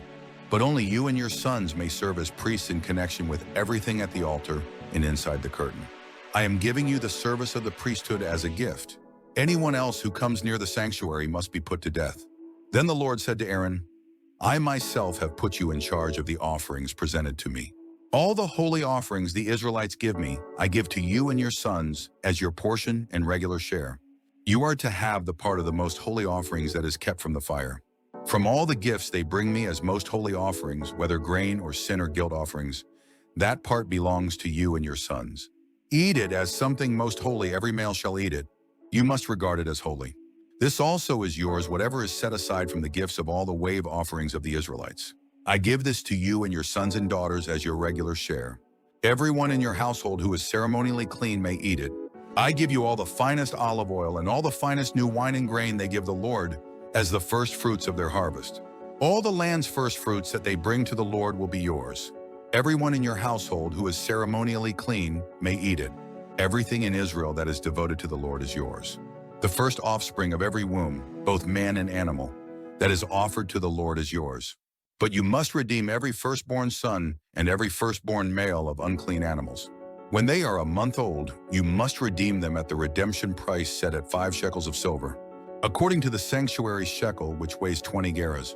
But you must not redeem the firstborn of an ox, a sheep, or a goat. They are holy. Sprinkle their blood on the altar and burn their fat as an offering made by fire, an aroma pleasing to the Lord. Their meat is to be yours, just as the breast of the wave offering and the right thigh are yours. Whatever is set aside from the holy offerings the Israelites present to the Lord, I give to you and your sons and daughters as your regular share. It is an everlasting covenant of salt before the Lord for both you and your offspring. The Lord said to Aaron, "You will have no inheritance in their land, nor will you have any share among them. I am your share and your inheritance among the Israelites. I give to the Levites all the tithes in Israel as their inheritance in return for the work they do while serving at the tent of meeting. From now on, the Israelites must not go near the tent of meeting, or they will bear the consequences of their sin and will die. It is the Levites who are to do the work at the tent of meeting and bear the responsibility for offenses against it. This is a lasting ordinance for the generations to come. They will receive no inheritance among the Israelites. Instead, I give to the Levites as their inheritance the tithes that the Israelites present as an offering to the Lord. That is why I said concerning them, they will have no inheritance among the Israelites." The Lord said to Moses, "Speak to the Levites and say to them, when you receive from the Israelites the tithe I give you as your inheritance, you must present 1/10 of that tithe as the Lord's offering. Your offering will be reckoned to you as grain from the threshing floor or juice from the winepress. In this way you also will present an offering to the Lord from all the tithes you receive from the Israelites. From these tithes you must give the Lord's portion to Aaron the priest. You must present as the Lord's portion the best and holiest part of everything given to you. Say to the Levites, when you present the best part, it will be reckoned to you as the product of the threshing floor or the winepress. You and your households may eat the rest of it anywhere, for it is your wages for your work at the tent of meeting. By presenting the best part of it, you will not be guilty in this matter. Then you will not defile the holy offerings of the Israelites, and you will not die." The Lord said to Moses and Aaron, "This is a requirement of the law that the Lord has commanded. Tell the Israelites to bring you a red heifer without defect or blemish, and that has never been under a yoke. Give it to Eleazar, the priest it is to be taken outside the camp and slaughtered in his presence. Then Eleazar the priest is to take some of its blood on his finger and sprinkle it 7 times toward the front of the tent of meeting. While he watches, the heifer is to be burned, its hide, flesh, blood, and offal. The priest is to take some cedar wood, hyssop, and scarlet wool and throw them onto the burning heifer. After that, the priest must wash his clothes and bathe himself with water. He may then come into the camp, but he will be ceremonially unclean till evening. The man who burns it must also wash his clothes and bathe with water, and he too will be unclean till evening. A man who is clean shall gather up the ashes of the heifer and put them in a ceremonially clean place outside the camp. They shall be kept by the Israelite community for use in the water of cleansing. It is for purification from sin. The man who gathers up the ashes of the heifer must also wash his clothes, and he too will be unclean till evening. This will be a lasting ordinance both for the Israelites and for the aliens living among them. Whoever touches the dead body of anyone will be unclean for 7 days. He must purify himself with the water on the 3rd day, and on the 7th day, then he will be clean. But if he does not purify himself on the 3rd and 7th days, he will not be clean. Whoever touches the dead body of anyone and fails to purify himself defiles the Lord's tabernacle. That person must be cut off from Israel. Because the water of cleansing has not been sprinkled on him, he is unclean, his uncleanness remains on him. This is the law that applies when a person dies in a tent. Anyone who enters the tent and anyone who is in it will be unclean for 7 days, and every open container without a lid fastened on it will be unclean. Anyone out in the open who touches someone who has been killed with a sword, or someone who has died, a natural death, or anyone who touches a human bone or a grave, will be unclean for 7 days. For the unclean person, put some ashes from the burnt purification offering into a jar and pour fresh water over them. Then a man who is ceremonially clean is to take some hyssop, dip it in the water, and sprinkle the tent and all the furnishings and the people who were there. He must also sprinkle anyone who has touched a human bone, or a grave, or someone who has been killed, or someone who has died a natural death. The man who is clean is to sprinkle the unclean person on the 3rd and 7th days, and on the seventh day he is to purify him. The person being cleansed must wash his clothes and bathe with water, and that evening he will be clean. But if a person who is unclean does not purify himself, he must be cut off from the community, because he has defiled the sanctuary of the Lord. The water of cleansing has not been sprinkled on him, and he is unclean. This is a lasting ordinance for them. The man who sprinkles the water of cleansing must also wash his clothes, and anyone who touches the water of cleansing will be unclean till evening. Anything that an unclean person touches becomes unclean, and anyone who touches it becomes unclean till evening. In the first month, the whole Israelite community arrived at the desert of Zin, and they stayed at Kadesh. There Miriam died and was buried. Now there was no water for the community, and the people gathered in opposition to Moses and Aaron. They quarreled with Moses and said, "If only we had died when our brothers fell dead before the Lord. Why did you bring the Lord's community into this desert, that we and our livestock should die here? Why did you bring us up out of Egypt to this terrible place? It has no grain or figs, grapevines or pomegranates, and there is no water to drink." Moses and Aaron went from the assembly to the entrance to the tent of meeting and fell face down, and the glory of the Lord appeared to them. The Lord said to Moses, "Take the staff, and you and your brother Aaron gather the assembly together. Speak to that rock before their eyes, and it will pour out its water. You will bring water out of the rock for the community so they and their livestock can drink." So Moses took the staff from the Lord's presence, just as he commanded him. He and Aaron gathered the assembly together in front of the rock, and Moses said to them, "Listen, you rebels, must we bring you water out of this rock?" Then Moses raised his arm and struck the rock twice with his staff. Water gushed out, and the community and their livestock drank. But the Lord said to Moses and Aaron, "Because you did not trust in me enough to honor me as holy in the sight of the Israelites, you will not bring this community into the land I give them." These were the waters of Meribah, where the Israelites quarreled with the Lord and where he showed himself holy among them. Moses sent messengers from Kadesh to the king of Edom, saying, "This is what your brother Israel says you know about all the hardships that have come upon us. Our forefathers went down into Egypt, and we lived there many years. The Egyptians mistreated us and our fathers. But when we cried out to the Lord, he heard our cry and sent an angel and brought us out of Egypt. Now we are here at Kadesh, a town on the edge of your territory. Please let us pass through your country.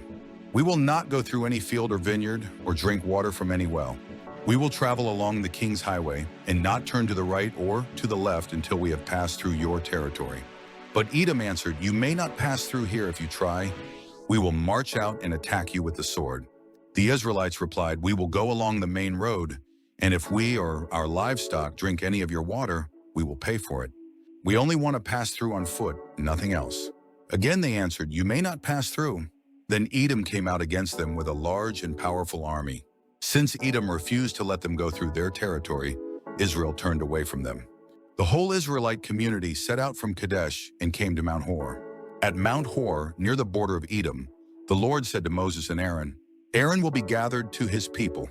He will not enter the land I give the Israelites, because both of you rebelled against my command at the waters of Meribah. Get Aaron and his son Eleazar and take them up Mount Hor.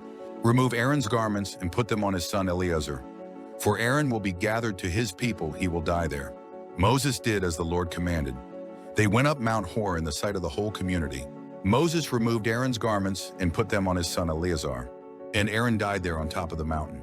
Then Moses and Eleazar came down from the mountain, and when the whole community learned that Aaron had died, the entire house of Israel mourned for him 30 days. When the Canaanite king of Arad, who lived in the Negev, heard that Israel was coming along the road to Atharim, he attacked the Israelites and captured some of them. Then Israel made this vow to the Lord, "If you will deliver these people into our hands, we will totally destroy their cities." The Lord listened to Israel's plea and gave the Canaanites over to them. They completely destroyed them and their towns, so the place was named Hormah. They traveled from Mount Hor along the route to the Red Sea to go around Edom. But the people grew impatient on the way.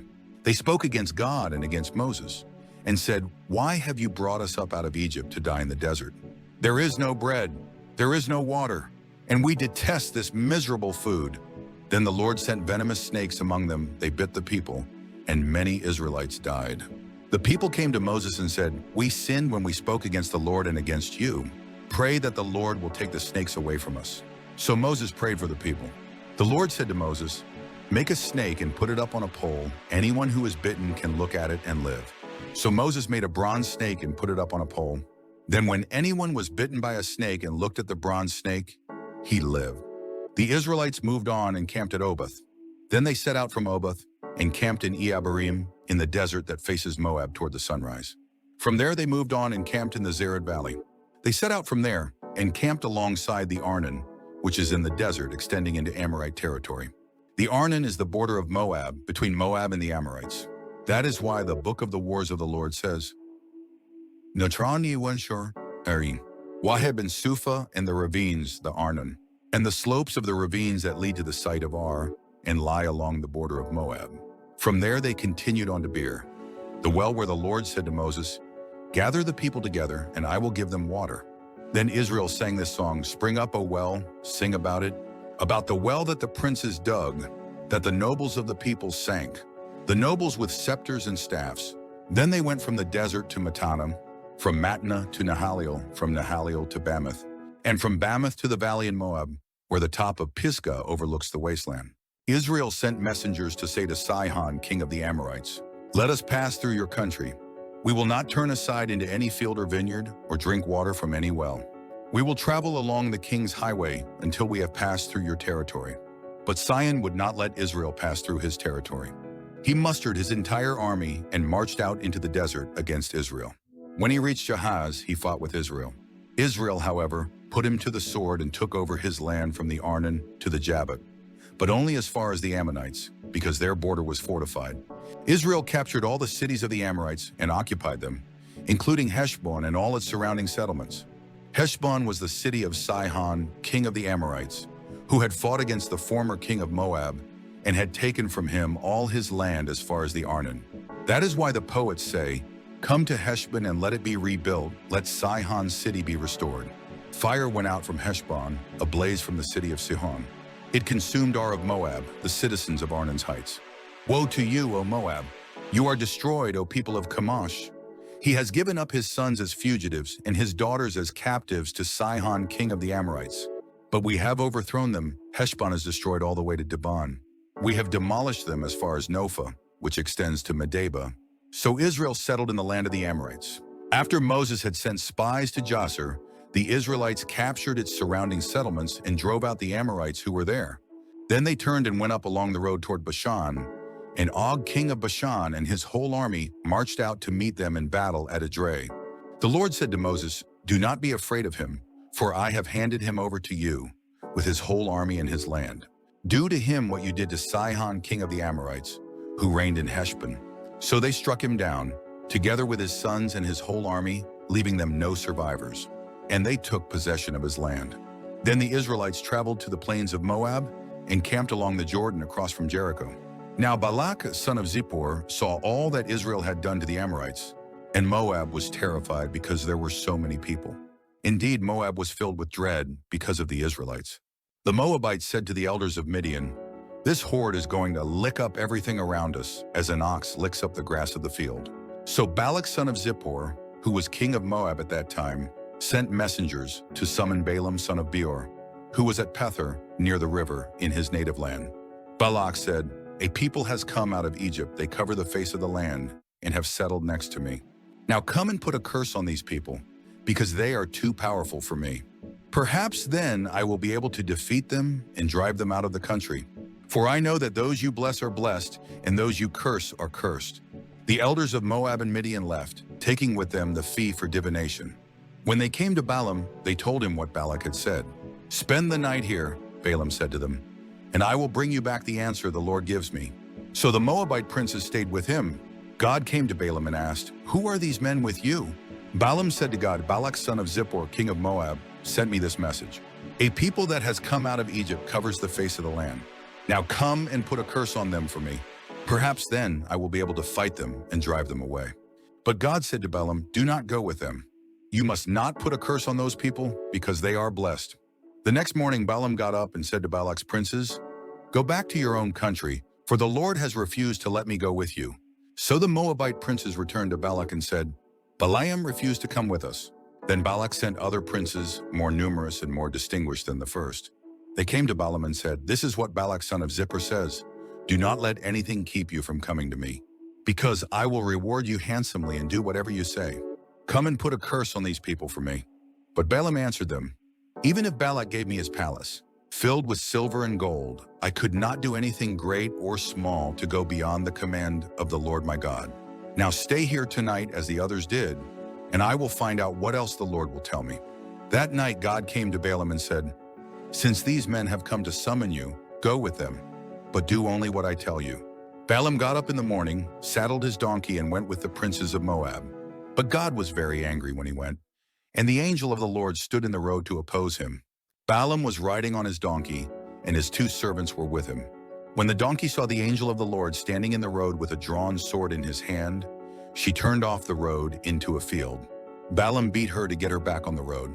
Then the angel of the Lord stood in a narrow path between 2 vineyards with walls on both sides. When the donkey saw the angel of the Lord, she pressed close to the wall, crushing Balaam's foot against it. So he beat her again. Then the angel of the Lord moved on ahead and stood in a narrow place where there was no room to turn, either to the right or to the left. When the donkey saw the angel of the Lord, she lay down under Balaam, and he was angry and beat her with his staff. Then the Lord opened the donkey's mouth, and she said to Balaam, "What have I done to you to make you beat me these 3 times?" Balaam answered the donkey, "You have made a fool of me. If I had a sword in my hand, I would kill you right now." The donkey said to Balaam, "Am I not your own donkey, which you have always ridden to this day? Have I been in the habit of doing this to you?" "No," he said. Then the Lord opened Balaam's eyes, and he saw the angel of the Lord standing in the road with his sword drawn. So he bowed low and fell face down. The angel of the Lord asked him, "Why have you beaten your donkey these 3 times? I have come here to oppose you, because your path is a reckless one before me. The donkey saw me and turned away from me these 3 times. If she had not turned away, I would certainly have killed you by now, but I would have spared her." Balaam said to the angel of the Lord, "I have sinned. I did not realize you were standing in the road to oppose me. Now if you are displeased, I will go back." The angel of the Lord said to Balaam, "Go with the men, but speak only what I tell you." So Balaam went with the princes of Balak. When Balak heard that Balaam was coming, he went out to meet him at the Moabite town on the Arnon border, at the edge of his territory. Balak said to Balaam, "Did I not send you an urgent summons? Why didn't you come to me? Am I really not able to reward you?" "Well, I have come to you now," Balaam replied. "But can I say just anything? I must speak only what God puts in my mouth." Then Balaam went with Balak to Kiriath Huzoth. Balak sacrificed cattle and sheep, and gave some to Balaam and the princes who were with him. The next morning Balak took Balaam up to Bamoth Baal, and from there he saw part of the people. Balaam said, "Build me 7 altars here, and prepare 7 bulls and 7 rams for me." Balak did as Balaam said, and the 2 of them offered a bull and a ram on each altar. Then Balaam said to Balak, "Stay here beside your offering while I go aside. Perhaps the Lord will come to meet with me. Whatever he reveals to me, I will tell you." Then he went off to a barren height. God met with him, and Balaam said, "I have prepared 7 altars, and on each altar I have offered a bull and a ram." The Lord put a message in Balaam's mouth and said, "Go back to Balak and give him this message." So he went back to him and found him standing beside his offering, with all the princes of Moab. Then Balaam uttered his oracle. "Balak brought me from Aram, the king of Moab, from the eastern mountains. Come," he said, "curse Jacob for me, come, denounce Israel. How can I curse those whom God has not cursed? How can I denounce those whom the Lord has not denounced? From the rocky peaks I see them, from the heights I view them. I see a people who live apart and do not consider themselves one of the nations. Who can count the dust of Jacob or number the 4th part of Israel? Let me die the death of the righteous, and may my end be like theirs." Balak said to Balaam, "What have you done to me? I brought you to curse my enemies, but you have done nothing but bless them." He answered, "Must I not speak what the Lord puts in my mouth?" Then Balak said to him, "Come with me to another place where you can see them. You will see only a part, but not all of them. And from there, curse them for me." So he took him to the field of Zophim on the top of Pisgah, and there he built 7 altars and offered a bull and a ram on each altar. Balaam said to Balak, "Stay here beside your offering while I meet with him over there."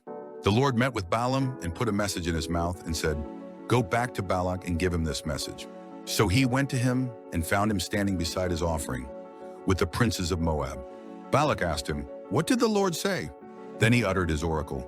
"Arise, Balak, and listen, hear me, son of Zippor. God is not a man that he should lie, nor a son of man that he should change his mind. Does he speak and then not act? Does he promise and not fulfill? I have received a command to bless he has blessed, and I cannot change it.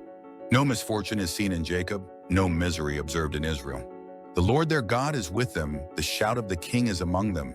God brought them out of Egypt, they have the strength of a wild ox. There is no sorcery against Jacob, no divination against Israel. It will now be said of Jacob and of Israel, see what God has done. The people rise like a lioness, they rouse themselves like a lion that does not rest till he devours his prey and drinks the blood of his victims. Then Balak said to Balaam, neither curse them at all, nor bless them at all. Balaam answered, did I not tell you I must do whatever the Lord says? Then Balak said to Balaam, come, let me take you to another place. Perhaps it will please God to let you curse them for me from there. And Balak took Balaam to the top of Peor, overlooking the wasteland. Balaam said, build me 7 altars here, and prepare 7 bulls and 7 rams for me. Balak did as Balaam had said, and offered a bull and a ram on each altar. Now when Balaam saw that it pleased the Lord to bless Israel, he did not resort to sorcery as at other times, but turned his face toward the desert. When Balaam looked out and saw Israel encamped tribe by tribe, the Spirit of God came upon him, and he uttered his oracle, the oracle of Balaam, son of Beor, the oracle of one whose eye sees clearly, the oracle of one who hears the words of God, who sees a vision from the Almighty, who falls prostrate, and whose eyes are opened. How beautiful are your tents, O Jacob, your dwelling places, O Israel. Like valleys they spread out, like gardens beside a river, like aloes planted by the Lord, like cedars beside the waters. Water will flow from their buckets, their seed will have abundant water. Their king will be greater than Agag, their kingdom will be exalted. God brought them out of Egypt, they have the strength of a wild ox. They devour hostile nations and break their bones in pieces, with their arrows they pierce them. Like a lion they crouch and lie down, like a lioness. Who dares to rouse them? May those who bless you be blessed, and those who curse you be cursed. Then Balak's anger burned against Balaam. He struck his hands together and said to him, I summoned you to curse my enemies, but you have blessed them these 3 times. Now leave at once and go home. I said I would reward you handsomely, but the Lord has kept you from being rewarded. Balaam answered Balak, did I not tell the messengers you sent me? Even if Balak gave me his palace filled with silver and gold, I could not do anything of my own accord, good or bad, to go beyond the command of the Lord, and I must say only what the Lord says. Now I am going back to my people, but come, let me warn you of what this people will do to your people in days to come. Then he uttered his oracle, the oracle of Balaam, son of Beor, the oracle of one whose eye sees clearly, the oracle of one who hears the words of God, who has knowledge from the Most High, who sees a vision from the Almighty, who falls prostrate, and whose eyes are opened. I see him, but not now. I behold him, but not near. A star will come out of Jacob, a scepter will rise out of Israel. He will crush the foreheads of Moab, the skulls of all the sons of Sheth. Edom will be conquered, Seir, his enemy, will be conquered, but Israel will grow strong. A ruler will come out of Jacob and destroy the survivors of the city. Then Balaam saw Amalek and uttered his oracle. Amalek was first among the nations, but he will come to ruin at last. Then he saw the Kenites and uttered his oracle. Your dwelling place is secure, your nest is set in a rock, yet you Kenites will be destroyed when Asher takes you captive. Then he uttered his oracle. Who can live when God does this? Ships will come from the shores of Kittim, they will subdue Ashur and Eber, but they too will come to ruin. Then Balaam got up and returned home, and Balak went his own way. While Israel was staying in Shittim, the men began to indulge in sexual immorality with Moabite women, who invited them to the sacrifices to their gods. The people ate and bowed down before these gods. So Israel joined in worshiping the Baal of Peor, and the Lord's anger burned against them. The Lord said to Moses, take all the leaders of these people, kill them and expose them in broad daylight before the Lord, so that the Lord's fierce anger may turn away from Israel. So Moses said to Israel's judges, each of you must put to death those of your men who have joined in worshiping the Baal of Peor. Then an Israelite man brought to his family a Midianite woman right before the eyes of Moses and the whole assembly of Israel, while they were weeping at the entrance to the tent of meeting. When Phinehas, son of Eleazar, the son of Aaron, the priest, saw this, he left the assembly, took a spear in his hand, and followed the Israelite into the tent. He drove the spear through both of them, through the Israelite and into the woman's body. Then the plague against the Israelites was stopped. But those who died in the plague numbered 24,000. The Lord said to Moses, Phinehas, son of Eleazar, the son of Aaron, the priest, has turned my anger away from the Israelites, for he was as zealous as I am for my honor among them, so that in my zeal I did not put an end to them. Therefore tell him I am making my covenant of peace with him. He and his descendants will have a covenant of a lasting priesthood, because he was zealous for the honor of his God and made atonement for the Israelites. The name of the Israelite who was killed with the Midianite woman was Zimri, son of Salu, the leader of a Simeonite family. And the name of the Midianite woman who was put to death was Cosbi, daughter of Zur, a tribal chief of a Midianite family. The Lord said to Moses, Treat the Midianites as enemies and kill them, because they treated you as enemies when they deceived you in the affair of Pur and their sister Cosbi, the daughter of a Midianite leader, the woman who was killed when the plague came as a result of Pur. After the plague, the Lord said to Moses and Eleazar, son of Aaron, the priest, Take a census of the whole Israelite community by families, all those 20 years old or more who are able to serve in the army of Israel. So on the plains of Moab by the Jordan across from Jericho, Moses and Eleazar the priest spoke with them and said, Take a census of the men 20 years old or more, as the Lord commanded Moses. These were the Israelites who came out of Egypt. The descendants of Reuben, the firstborn son of Israel, were through Hanok, the Hanokite clan through Palu, the Paluite clan, through Hezron, the Hezronite clan through Carmi, the Carmite clan. These were the clans of Reuben, those numbered were 43,730. The son of Palu was Eliab, and the sons of Eliab were Nemuel, Dathan, and Abiram. The same Dathan and Abiram were the community, officials who rebelled against Moses and Aaron and were among Korah's followers when they rebelled against the Lord. The earth opened its mouth and swallowed them along with Korah, whose followers died when the fire devoured the 250 men, and they served as a warning sign. The line of Korah, however, did not die out. The descendants of Simeon by their clans were through Nemuel, the Nemuelite clan through Jamin, the Jaminite clan through Jachin, the Jachinite clan, through Zerah, the Zerahite clan through Shaul, the Shaulite clan. These were the clans of Simeon. There were 22,200 men. The descendants of Gad by their clans were through Zephon, the Zephonite clan through Haggi, the Haggite clan through Shuni, the Shunite clan, through Ozni, the Oznite clan through Eri, the Erit clan, through Arodi, the Eridite clan through Areli, the Arelite clan. These were the clans of Gad, those numbered were 4,500. Er and Onan were sons of Judah, but they died in Canaan. The descendants of Judah by their clans were through Shelah, the Shelonite clan through Perez, the Perezite clan through Zerah, the Zerahite clan. The descendants of Perez were through Hezron, the Hezronite clan through Hamel, the Hamelite clan. These were the clans of Judah, those numbered were 76 to 500.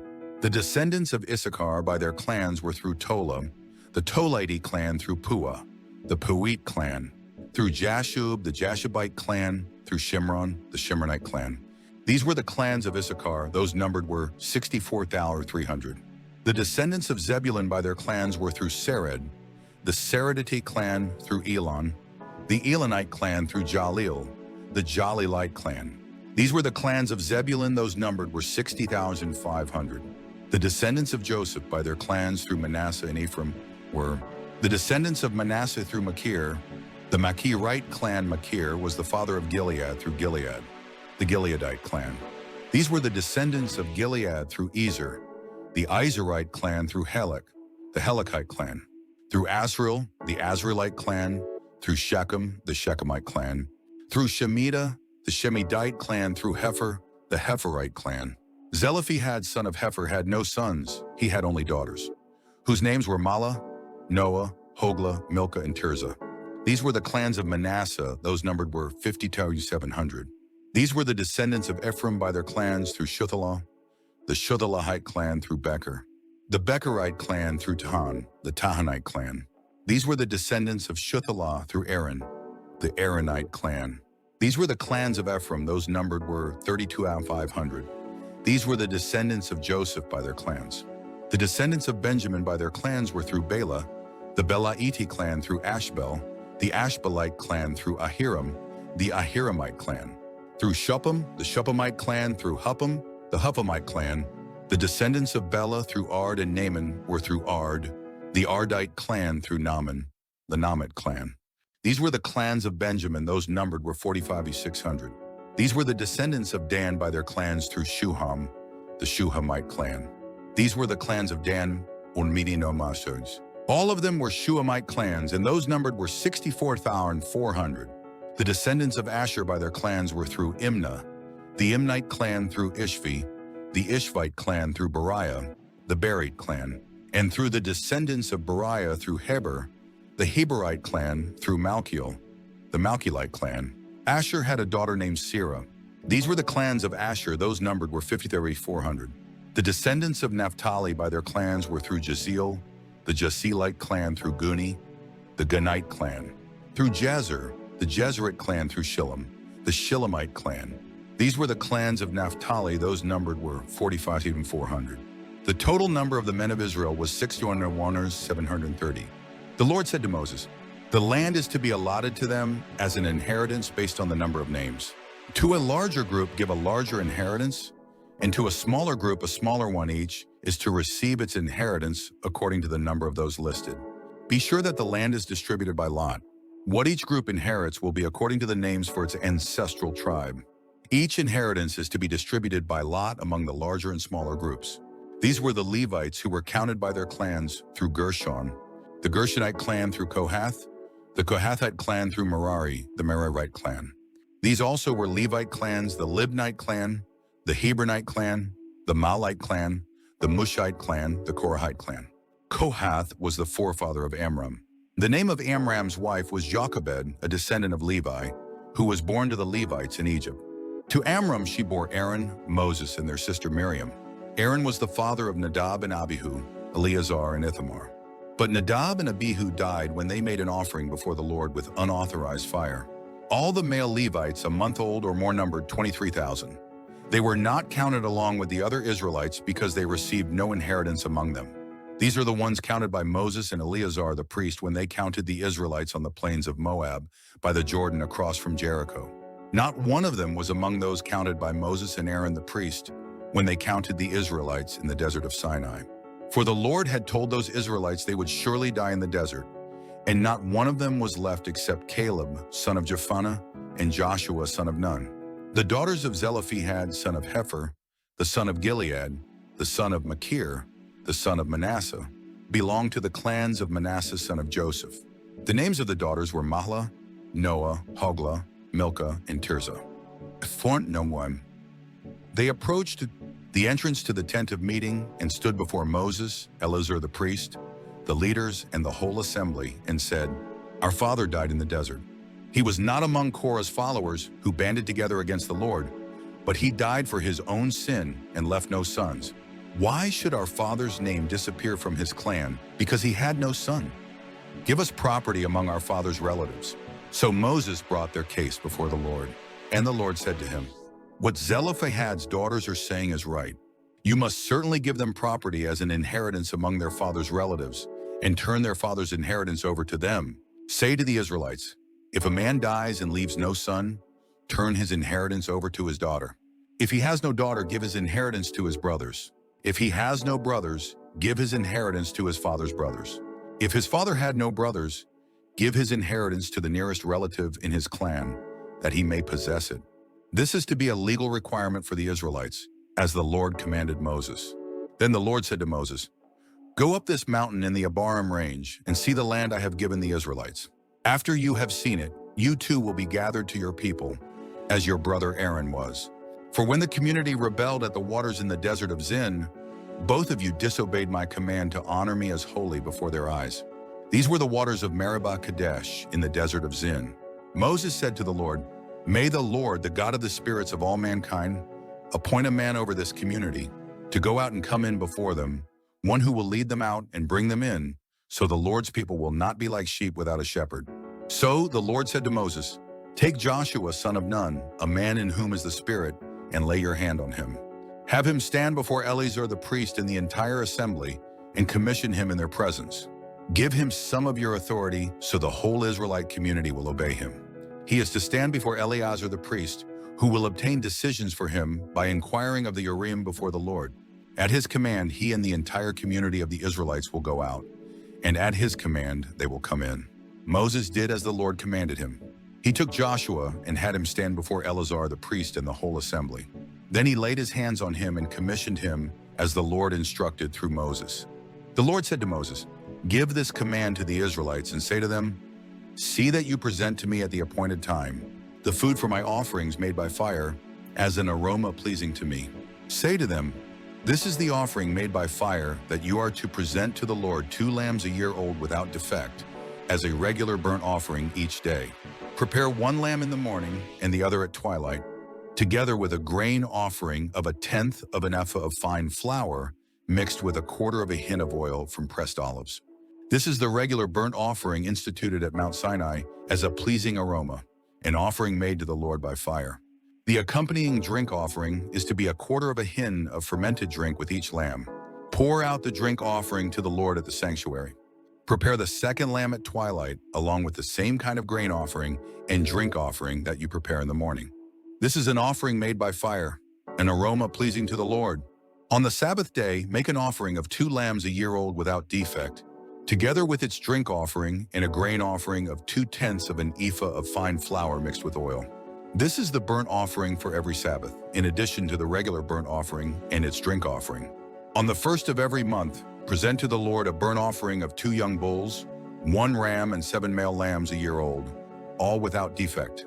With each bull there is to be a grain offering of 3/10 of an ephah of fine flour mixed with oil with the ram, a grain offering of 2/10 of an ephah of fine flour mixed with oil, and with each lamb, a grain offering of 1/10 of an ephah of fine flour mixed with oil. This is for a burnt offering, a pleasing aroma, an offering made to the Lord by fire. With each bull there is to be a drink offering of 1/2 a hin of wine with the ram, 1/3 of a hin, and with each lamb 1/4 of a hin. This is the monthly burnt offering to be made at each new moon during the year. Besides the regular burnt offering with its drink offering, 1 male goat is to be presented to the Lord as a sin offering.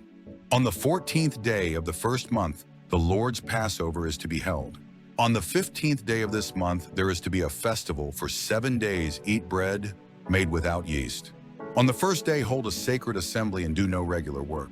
Present to the Lord an offering made by fire, a burnt offering of 2 young bulls, 1 ram and 7 male lambs a year old, all without defect. With each bull prepare a grain offering of 3/10 of an ephah of fine flour mixed with oil with the ram, 2/10, and with each of the 7 lambs 1/10. Include 1 male goat as a sin offering to make atonement for you. Prepare these in addition to the regular morning burnt offering. In this way, prepare the food for the offering made by fire every day for 7 days as an aroma.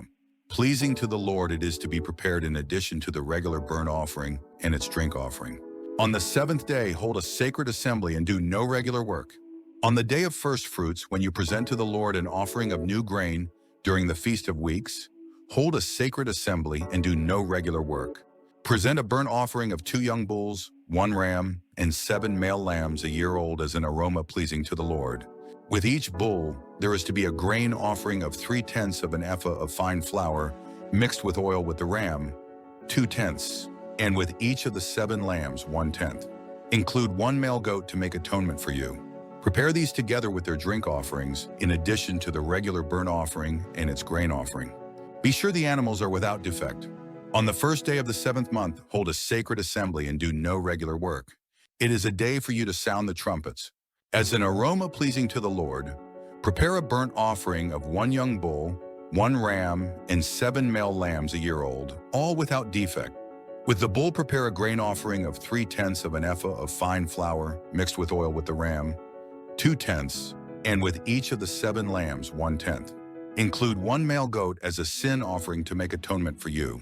These are in addition to the monthly and daily burnt offerings with their grain offerings and drink offerings as specified. They are offerings made to the Lord by fire, a pleasing aroma. On the 10th day of this 7th month, hold a sacred assembly. You must deny yourselves and do no work.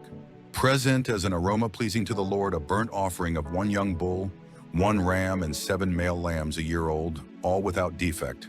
With the bull, prepare a grain offering of 3/10 of an ephah of fine flour mixed with oil with the ram, 2/10, and with each of the 7 lambs 1/10. Include one male goat as a sin offering, in addition to the sin offering for atonement and the regular burnt offering with its grain offering and their drink offerings. On the 15th day of the 7th month, hold a sacred assembly and do no regular work. Celebrate a festival to the Lord for 7 days. Present an offering made by fire as an aroma pleasing to the Lord, a burnt offering of 13 young bulls, 2 rams and 14 male lambs a year old, all without defect. With each of the 13 bulls prepare a grain offering of 3/10 of an ephah of fine flour, mixed with oil with each of the 2 rams, 2/10, and with each of the 14 lambs, 1/10. Include one male goat as a sin offering, in addition to the regular burnt offering with its grain offering and drink offering. On the 2nd day, prepare 12 young bulls, 2 rams, and 14 male lambs a year old, all without defect. With the bulls, rams, and lambs, prepare their grain offerings and drink offerings according to the number specified. Include one male goat as a sin offering, in addition to the regular burnt offering with its grain offering and their drink offerings. On the 3rd day, prepare 11 bulls, 2 rams, and 14 male lambs a year old, all without defect. With the bulls, rams, and lambs, prepare their grain offerings and drink offerings according to the number specified. Include one male goat as a sin offering, in addition to the regular burnt offering with its grain offering and drink offering. On the 4th day, prepare 10 bulls, 2 rams, and 14 male lambs a year old, all without defect. With the bulls, rams, and lambs, prepare their grain offerings and drink offerings according to the number specified. Include one male goat as a sin offering, in addition to the regular burnt offering with its grain offering and drink offering. On the 5th day, prepare 9 bulls, 2 rams, and 14 male lambs a year old, all without defect. With the bulls, rams, and lambs, prepare their grain offerings and drink offerings according to the number specified. Include one male goat as a sin offering, in addition to the regular burnt offering with its grain offering and drink offering. On the 6th day, prepare 8 bulls, 2 rams, and 14 male lambs a year old, all without defect. With the bulls, rams, and lambs, prepare their grain offerings and drink offerings according to the number specified. Include one male goat as a sin offering, in addition to the regular burnt offering with its grain offering and drink offering. On the 7th day, prepare 7 bulls, 2 rams, and 14 male lambs a year old, all without defect. With the bulls, rams, and lambs, prepare their grain offerings and drink offerings according to the number specified. Include one male goat as a sin offering, in addition to the regular burnt offering with its grain offering and drink offering. On the 8th day, hold an assembly and do no regular work. Present an offering made by fire as an aroma pleasing to the Lord, a burnt offering of 1 bull, 1 ram, and 7 male lambs a year old, all without defect. With the bull, the ram, and the lambs, prepare their grain offerings and drink offerings according to the number specified. Include one male goat as a sin offering, in addition to the regular burnt offering with its grain offering and drink offering. In addition to what you vow in your free will offerings, prepare these for the Lord at your appointed feasts: your burnt offerings, grain offerings, drink offerings, and fellowship offerings. Moses told the Israelites all that the Lord commanded him. Moses said to the heads of the tribes of Israel, "This is what the Lord commands. When a man makes a vow to the Lord or takes an oath to obligate himself by a pledge, he must not break his word, but must do everything he said.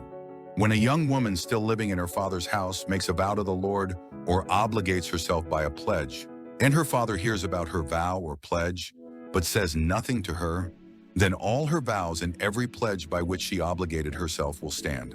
But if her father forbids her when he hears about it, none of her vows or the pledges by which she obligated herself will stand. The Lord will release her because her father has forbidden her.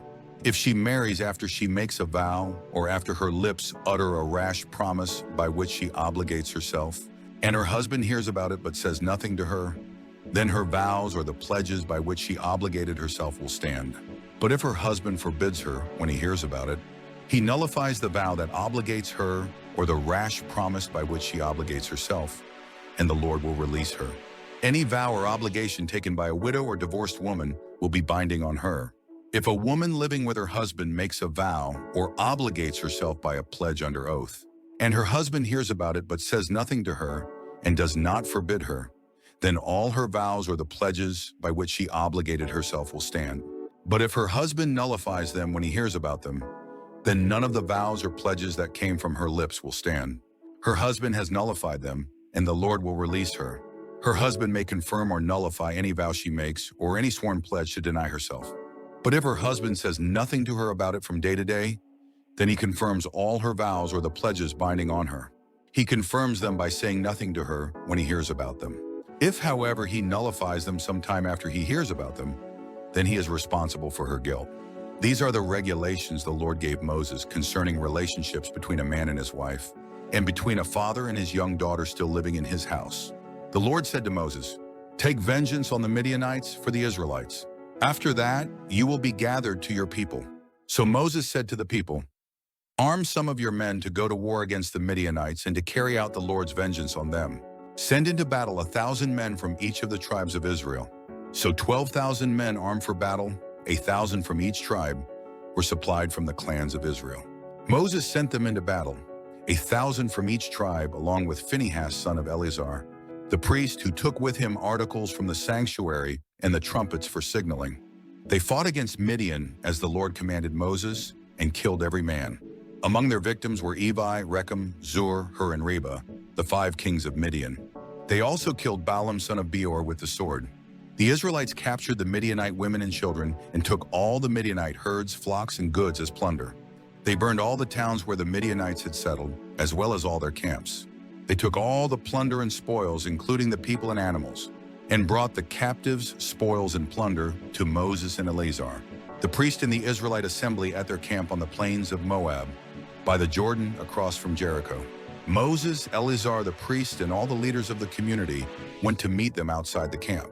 Moses was angry with the officers of the army, the commanders of thousands and commanders of hundreds, who returned from the battle. "Have you allowed all the women to live?" he asked them. They were the ones who followed Balaam's advice and were the means of turning the Israelites away from the Lord in what happened at Peor, so that a plague struck the Lord's people. "Now kill all the boys, and kill every woman who has slept with a man, but save for yourselves every girl who has never slept with a man. All of you who have killed anyone or touched anyone who was killed must stay outside the camp 7 days. On the 3rd and 7th days you must purify yourselves and your captives. Purify every garment as well as everything made of leather, goat hair, or wood." Then Eleazar the priest said to the soldiers who had gone into battle, "This is the requirement of the law that the Lord gave Moses.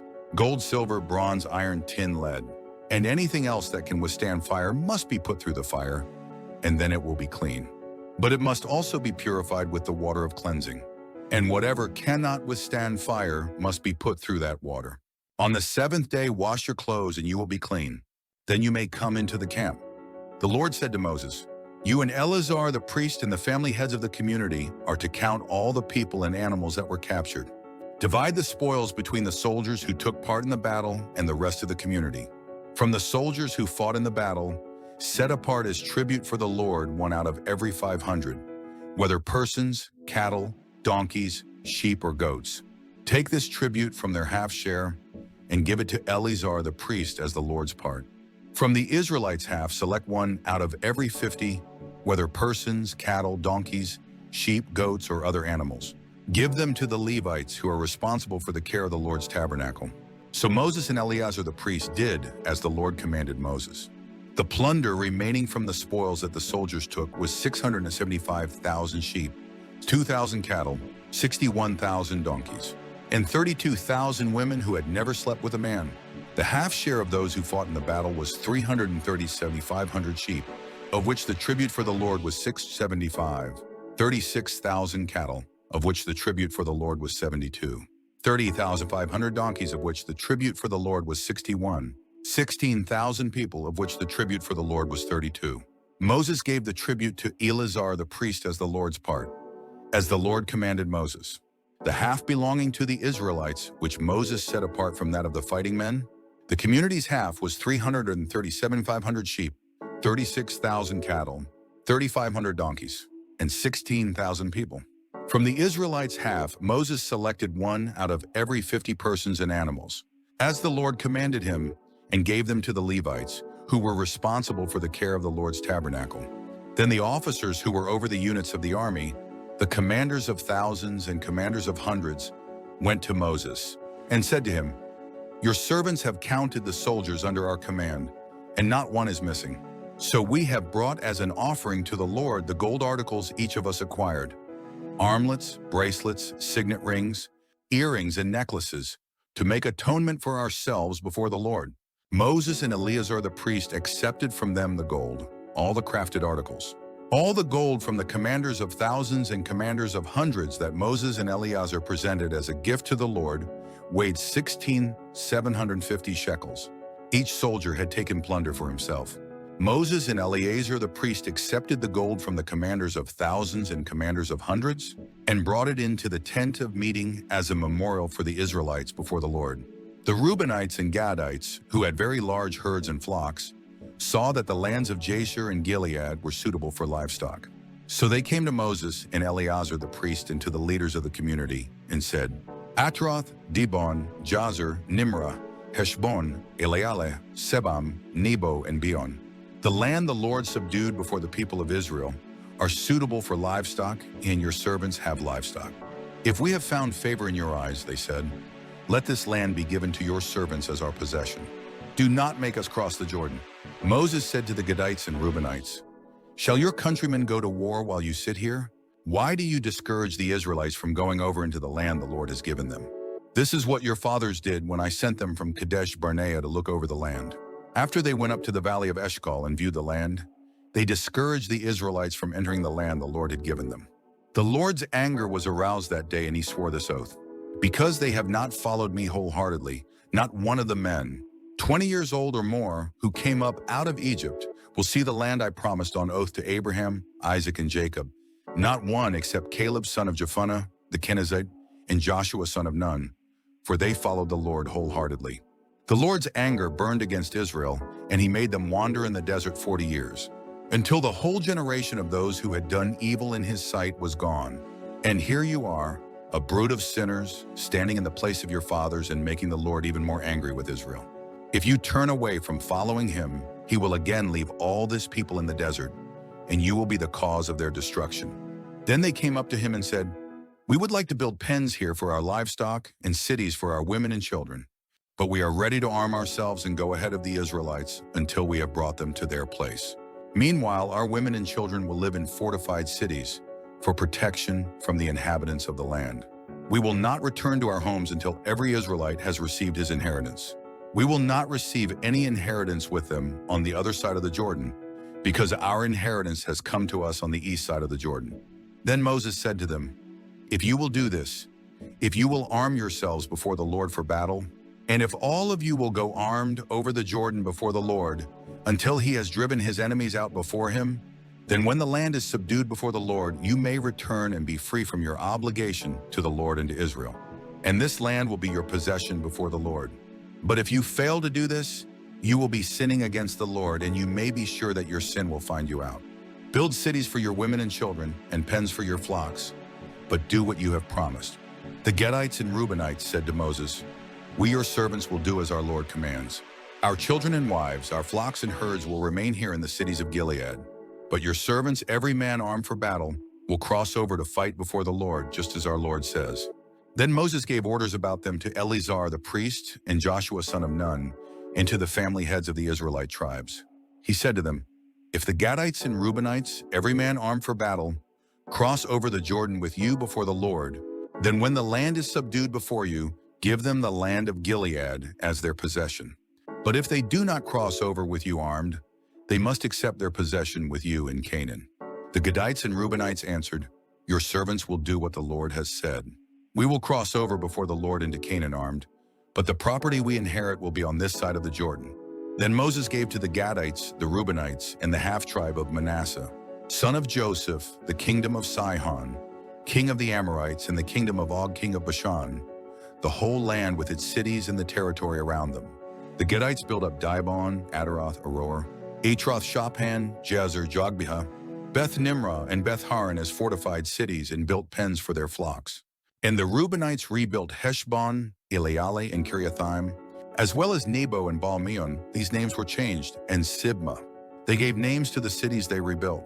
The descendants of Machir, son of Manasseh, went to Gilead, captured it, and drove out the Amorites who were there.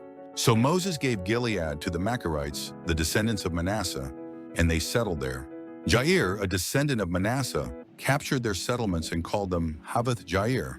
And Noba captured Kenath and its surrounding settlements and called it Noba after himself. Here are the stages in the journey of the Israelites when they came out of Egypt, by divisions under the leadership of Moses and Aaron. At the Lord's command, Moses recorded the stages in their journey. This is their journey by stages. The Israelites set out from Ramses on the 15th day of the first month, the day after the Passover. They marched out boldly in full view of all the Egyptians, who were bearing all their firstborn, whom the Lord had struck down among them, for the Lord had brought judgment on their gods. The Israelites left Ramesses and camped at Succoth. They left Succoth and camped at Etham on the edge of the desert. They left Etham, turned back to Pi-Hahiroth to the east of Baal-Zephon, and camped near Migdol. They left Pi-Hahiroth and passed through the sea into the desert. And when they had traveled for 3 days in the desert of Etham, they camped at Marah. They left Marah and went to Elim, where there were 12 springs and 70 palm trees, and they camped there.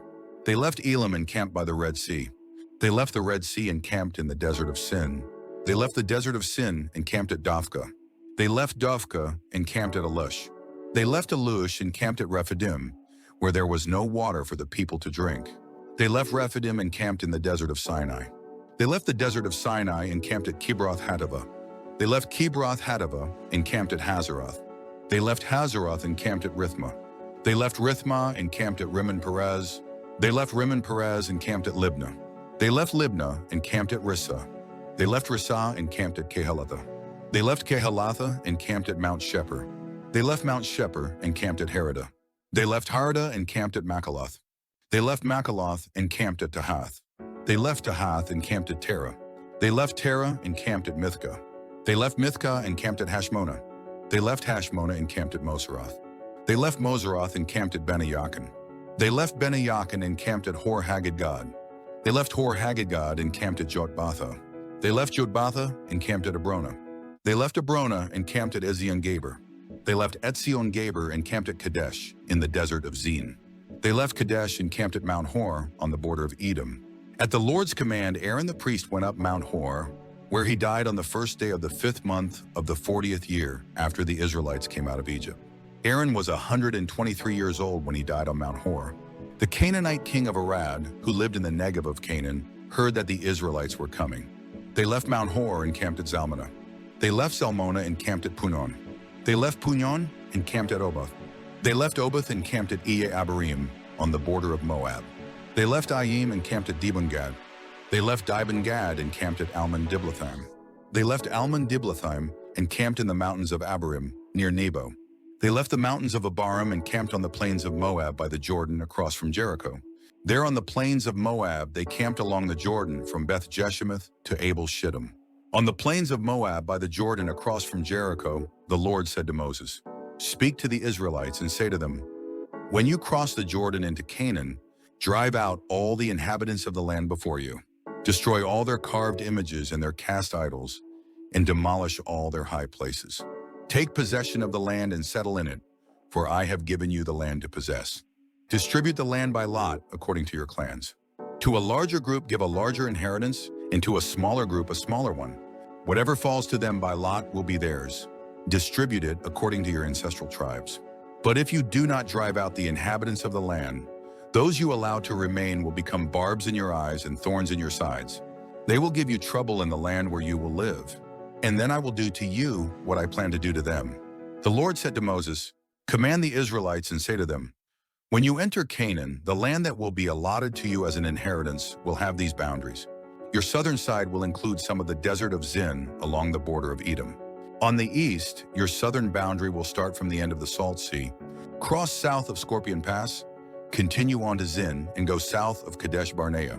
Then it will go to Hazar Adar and over to Asmon, where it will turn, join the Wadi of Egypt, and end at the sea.